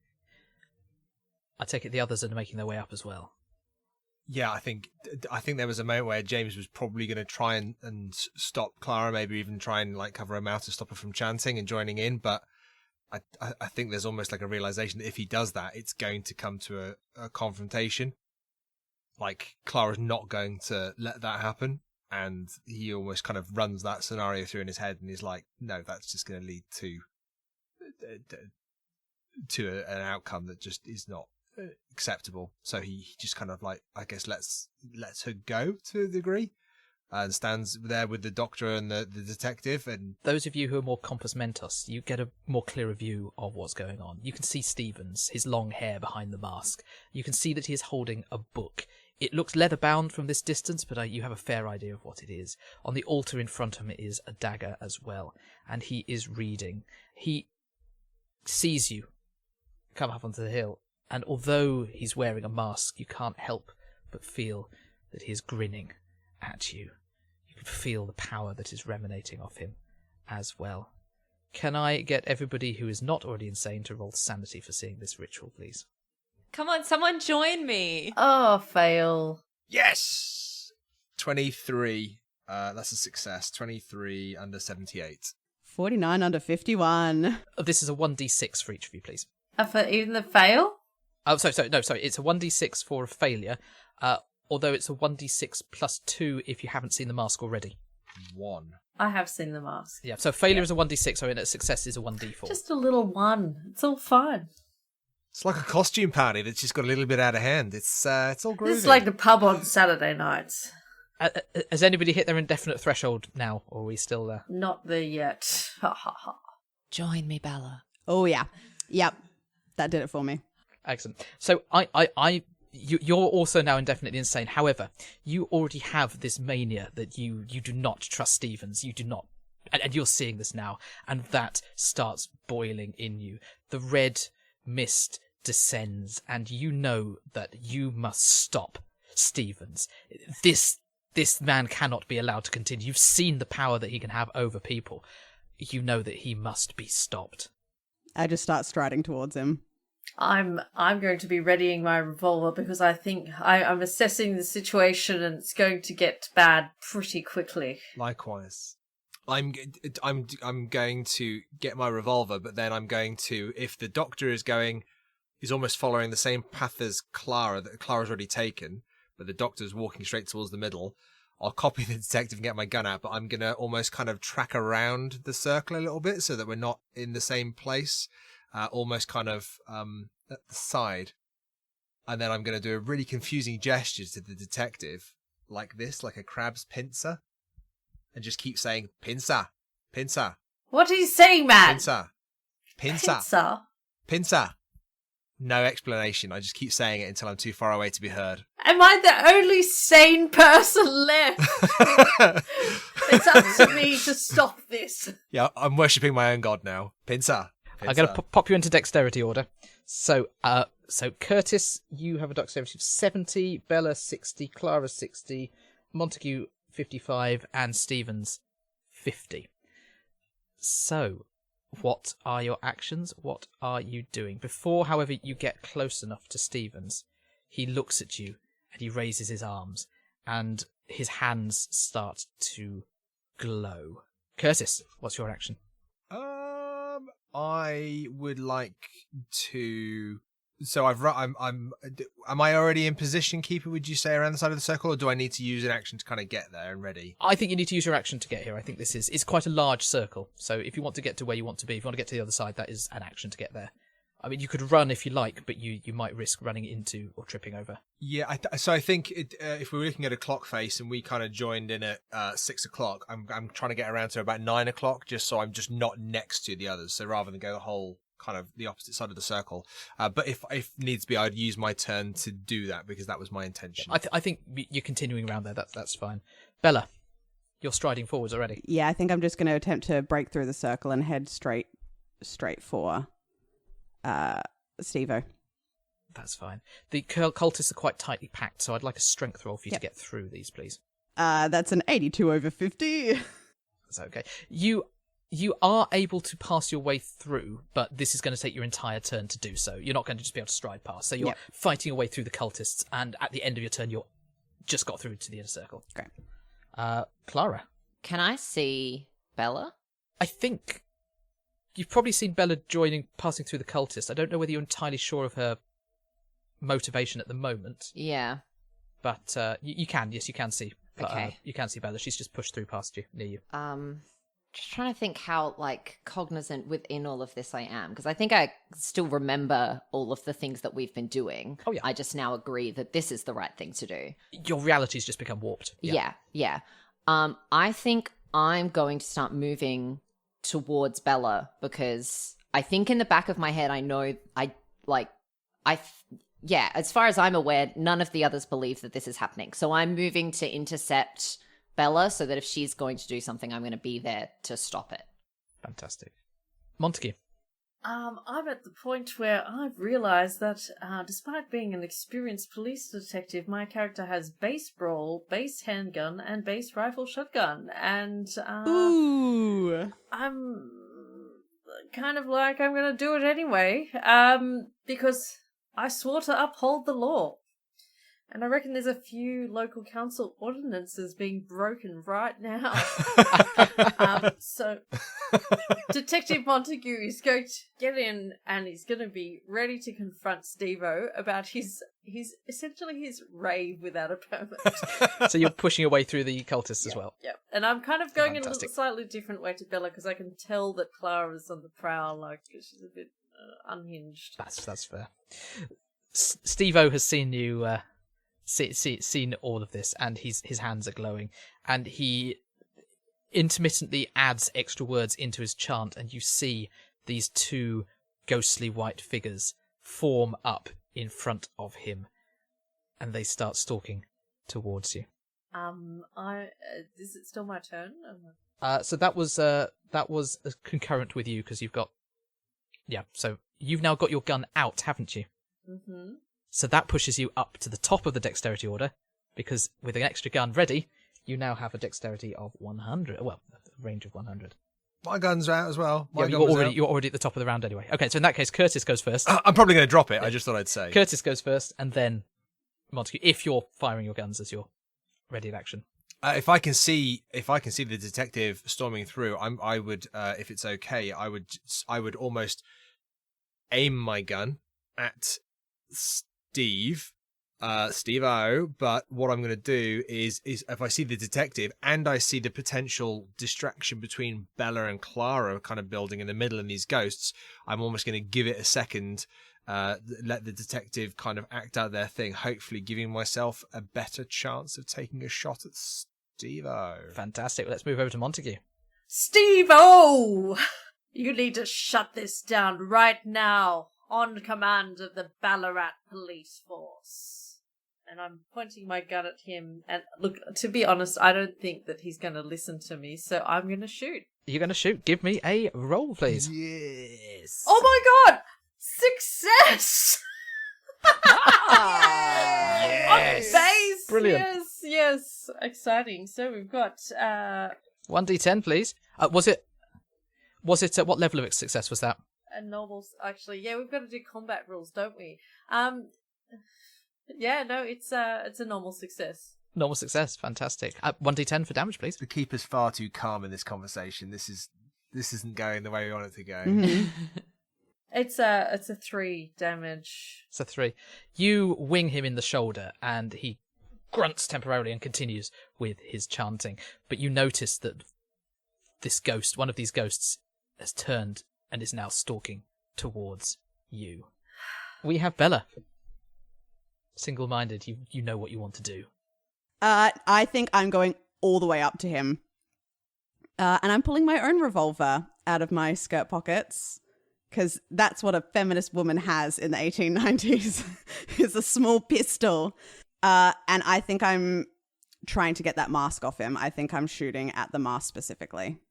Fantastic. So because this is a called shot, I would like it with a penalty dice. Yep. So if you can roll that for me, please. Absolutely. I think it worked either way. That's all right. That's 74 over 40. That's okay. You fire wide. You're walking. Have you ever fired a pistol while running towards target? Probably not. So you I don't know if I've ever fired a pistol full stop. Well, you pull the trigger, the bullet leaves the gun, but it fires wide. Yep. And you can hear a laugh. Frustrating. As well. Clara, you've just seen the doctor fire at Stephen. I scream, So I break from the chanting that I've been doing up until this point, and I'm not going to do it on microphone because it's going to be disgusting. You just hear a blood curdling, almost unearthly. Like, I don't think Clara even knew that her vocal cords could make that sound. Just scream come from her, and she was holding the knife that she had been carving the door of the carriage with, and I think she runs and throws herself on Bella and tries to stab her, sort of right in the center of her back. Fighting brawl, please. Bella, are you wanting to dodge, fight back? You can't fight back with your gun. Yeah, no, I would so love to dodge this. That's fine. Can I spend luck while I'm insane? Yes, you can. Because that was a 4, and I think I'd like to spend enough luck to make it a 1.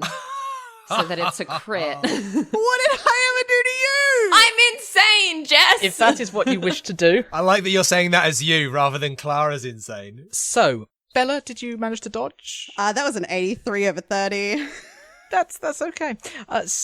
When you manage to hit somebody with a sharp weapon or a bladed weapon with an extreme, that's what we call an impale, where you roll this damage and then you add maximum damage on top. Okay. So this is 1d4 plus 4 plus your damage bonus. Okay. Please roll it. Okay, so it's a 2. So 2 plus 4 is 6. So, Bella, what is your maximum... What are your hit points? 11. So that is a major wound. It certainly is. Bella, please give me a constitution roll to see whether you remain conscious. I'm so sorry. No, you're not. No, I'm not. That's a 13. I am... So you are still conscious, but you're in a lot of pain. Yeah, I'd say so. Where did you stab me? Right in the center of the shoulder blades. Thank you. The ghost approaches Inspector Montague and lifts its arm up and tries to place it in your face. What are you doing? I think I'm going to make a dodge move to get out of the way, because my goal is to rip that sodding paper mache mask from Steve-O's face and stamp it into the ground. Can you give me that dodge roll for me, please? Oh, that is a 47, and my dodge is half dex, and my dex is 55. That's a fail. So you're you manage to pass the ghost, but the ghost manages to hit you in the face, and you take 1d4 damage. So you take 3 points of damage. Okay, so I'm... So you feel this chilling touch, and it almost feels like you something's held something very cold onto your face, and you feel the flesh start to burn almost out from this cold touch as well. The second ghost has turned its attention to James Curtis, and again it glides towards you. I shoot myself. No, I Worked so well last time. It's too scary. I think I don't even know if I see the ghost turning its attention towards me. I think I spent my last go aiming, essentially at Steve-O. So I've kind of put myself in a position around the side of the circle. All of the action that's happening here is happening on the other side. So I've tried to give myself as much as a bonus as possible, just in terms of getting myself ready to take this shot, Keeper. Yep. Subliminal audio thing. So I'm going to just take the shot. Because I was taking a go to aim, does that give me a bonus die? I think it does, according to the rules as written. Yes. Oh, you are not going to believe this. I've got base firearms. I've rolled a 23. But I'm prepared to. I'm going to do my bonus die, but I will use luck. Yeah, no. So it would be 23 would be the roll, but I'm going to use luck. I'm going to use all my luck to make this a critical success. Another impale. Go for it. Nice. Yeah. That's an 8. Plus 10, 18. Tell me...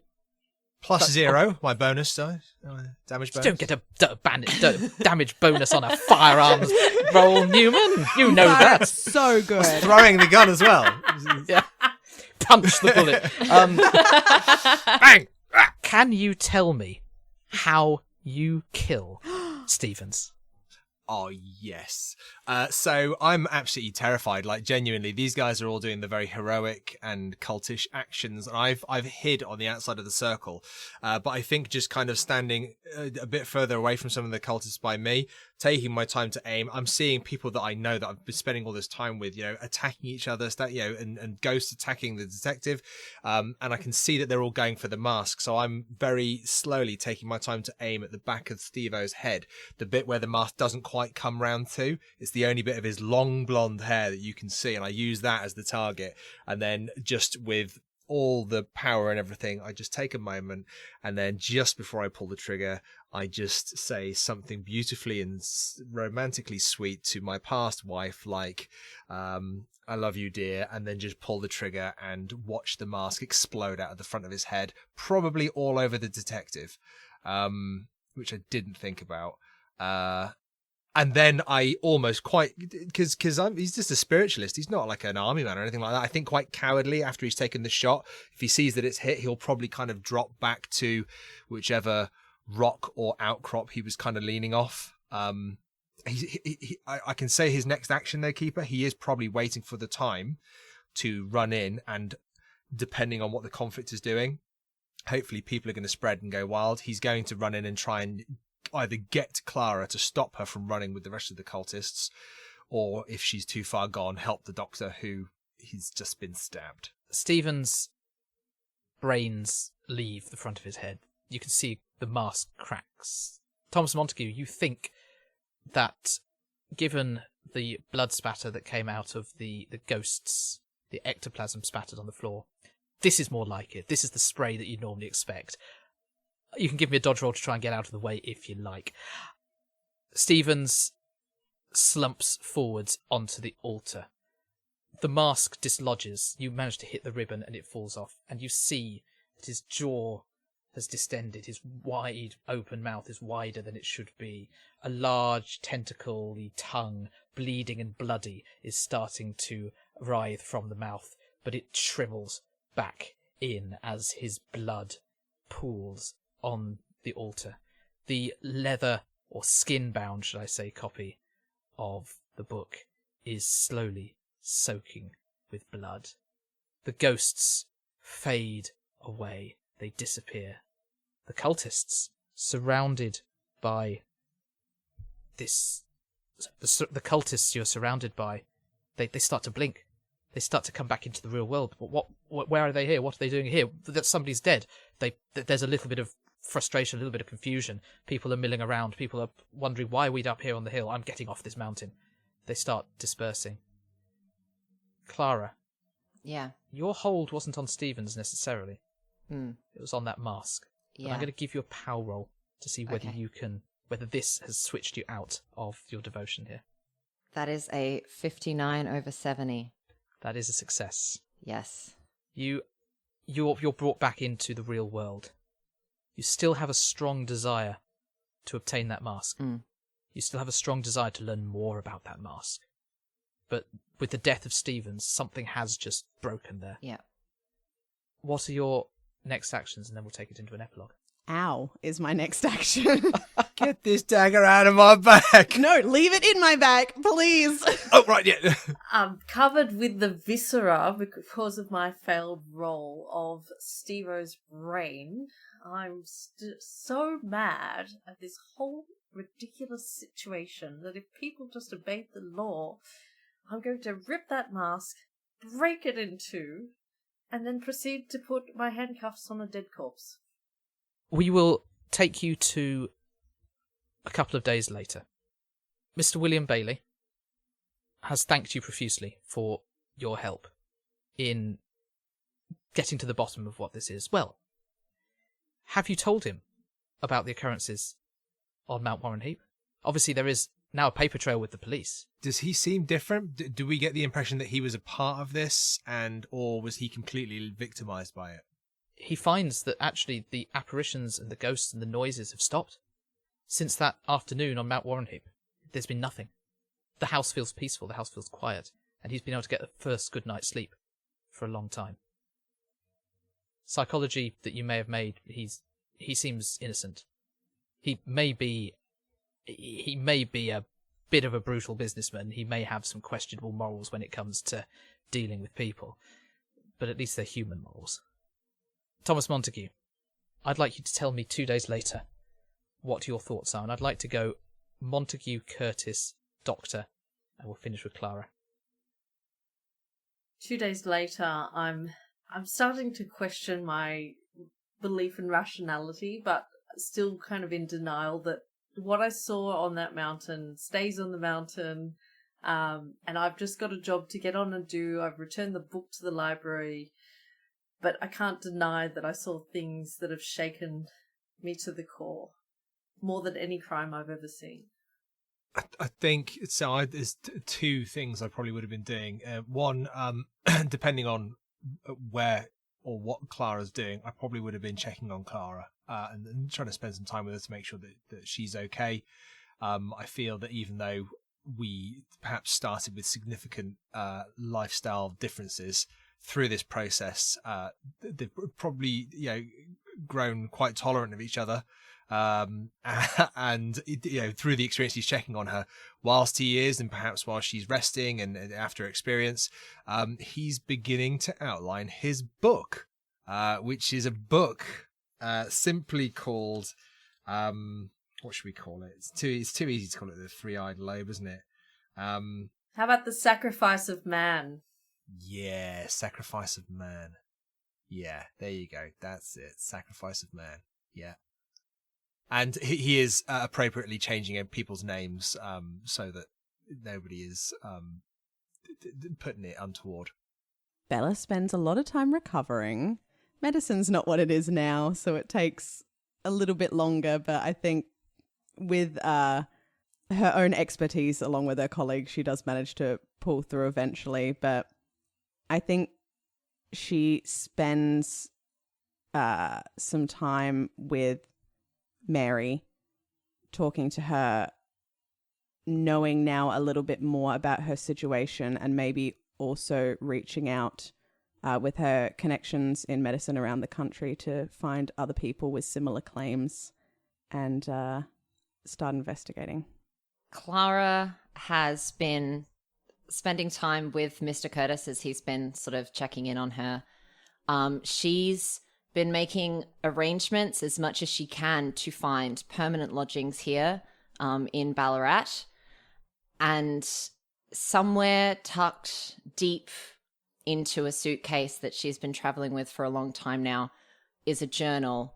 And if you turn to the right page of that journal, you will find written out over and over and over as many times as she can, written over itself so the words sort of just blend into ink, that incantation that she was murmuring during the ritual.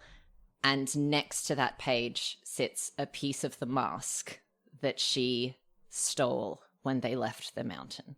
And that was William Bailey's Haunted Mansion by David Waldron and Shannon Nichols. Thank you for listening. So, now you've all played the scenario, what are your highlights? What did you like? What did you enjoy? Starting with Jess. It was really exciting. It's the first time I've gotten to play Call of Cthulhu, so it was super awesome to dive in with a good mix of different things. Definitely brought in lots of different aspects, and as an Australian, very cool to see Australian Cthulhu, to have some of that real life lore about Ballarat. I haven't spent much time there myself, but I love seeing all the different historical areas that were brought in. And yeah, just a genuinely creepy guy. We love creepy guys at the center of things. So yeah, very, very well written. I liked it. And Miriam? Yeah, I'm going to piggyback a little bit off one of Jess's points. Like, for instance, the fact that one of the source materials is a literal map of a literal place that exists in Ballarat, and you just get to look at it and be like, oh yeah, that's like, that was just so exciting the way that those historical pieces are woven in. And I don't know. So a lot of the things that I've heard about Cthulhu is that you don't get to do combat, and like you like people shy away from that aspect of it. And I do love that this scenario was just like, no, we're going to throw you into an absolute world-ending, like if you don't put your body on the line, like it's an apocalypse situation, which was really cool because I just wasn't expecting that to be the case at all. And it was very exciting to sort of see that that was sort of the final set piece that we got to interact with and be a part of. And Kat. Yeah, for me, it was just a hoot to play something that's set in Ballarat. And I met David at PAX last year and just really appreciate his attention to detail. I believe he's a professor of history and just has this amazing knowledge of arcane lore that is actually, you know, exists in real life, not just in our imaginations. So I wasn't surprised to hear that this Book of Skin exists. I've seen some of those skin items actually in England, in some of the museums that are quite tucked away. But I didn't know we had them in Ballarat, and I probably won't be seeking it out. And Newman. Yeah, I mean, I think, yeah, echoing what everybody else has already said, I quite liked that within this short scenario, we did get to do the haunted house, we got to go to an asylum, we got to go to a library, and we got to go to a cult worshipping site on top of a mountain. And I think none of them were done in a stereotypical way. They were all done really, really well. There was a lovely connection, and I think the author allowed, I don't know, you keep it, obviously you ran it, and I think you Stu, you kept it really, really well. But I think that there was a nice flow between those locations, because sometimes I think it's like, oh, now we've got to go here, but actually there was a logical path for us to kind of follow as a group to do that.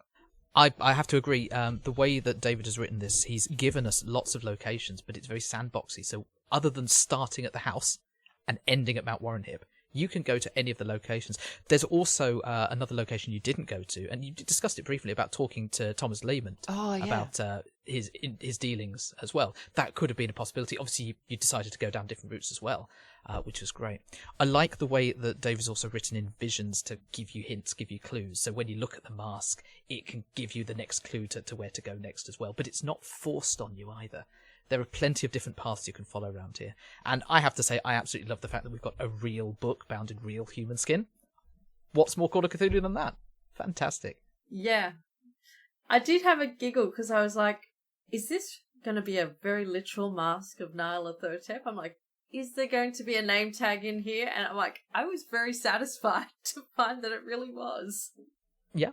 He's done a good job in tying in masks and Nyarlathotep into a scenario, which is good. And for an outer god that can sometimes be a little overused, I think it's brought in nicely in this as well. So that's us done for this evening or this morning, depending on where you're playing today.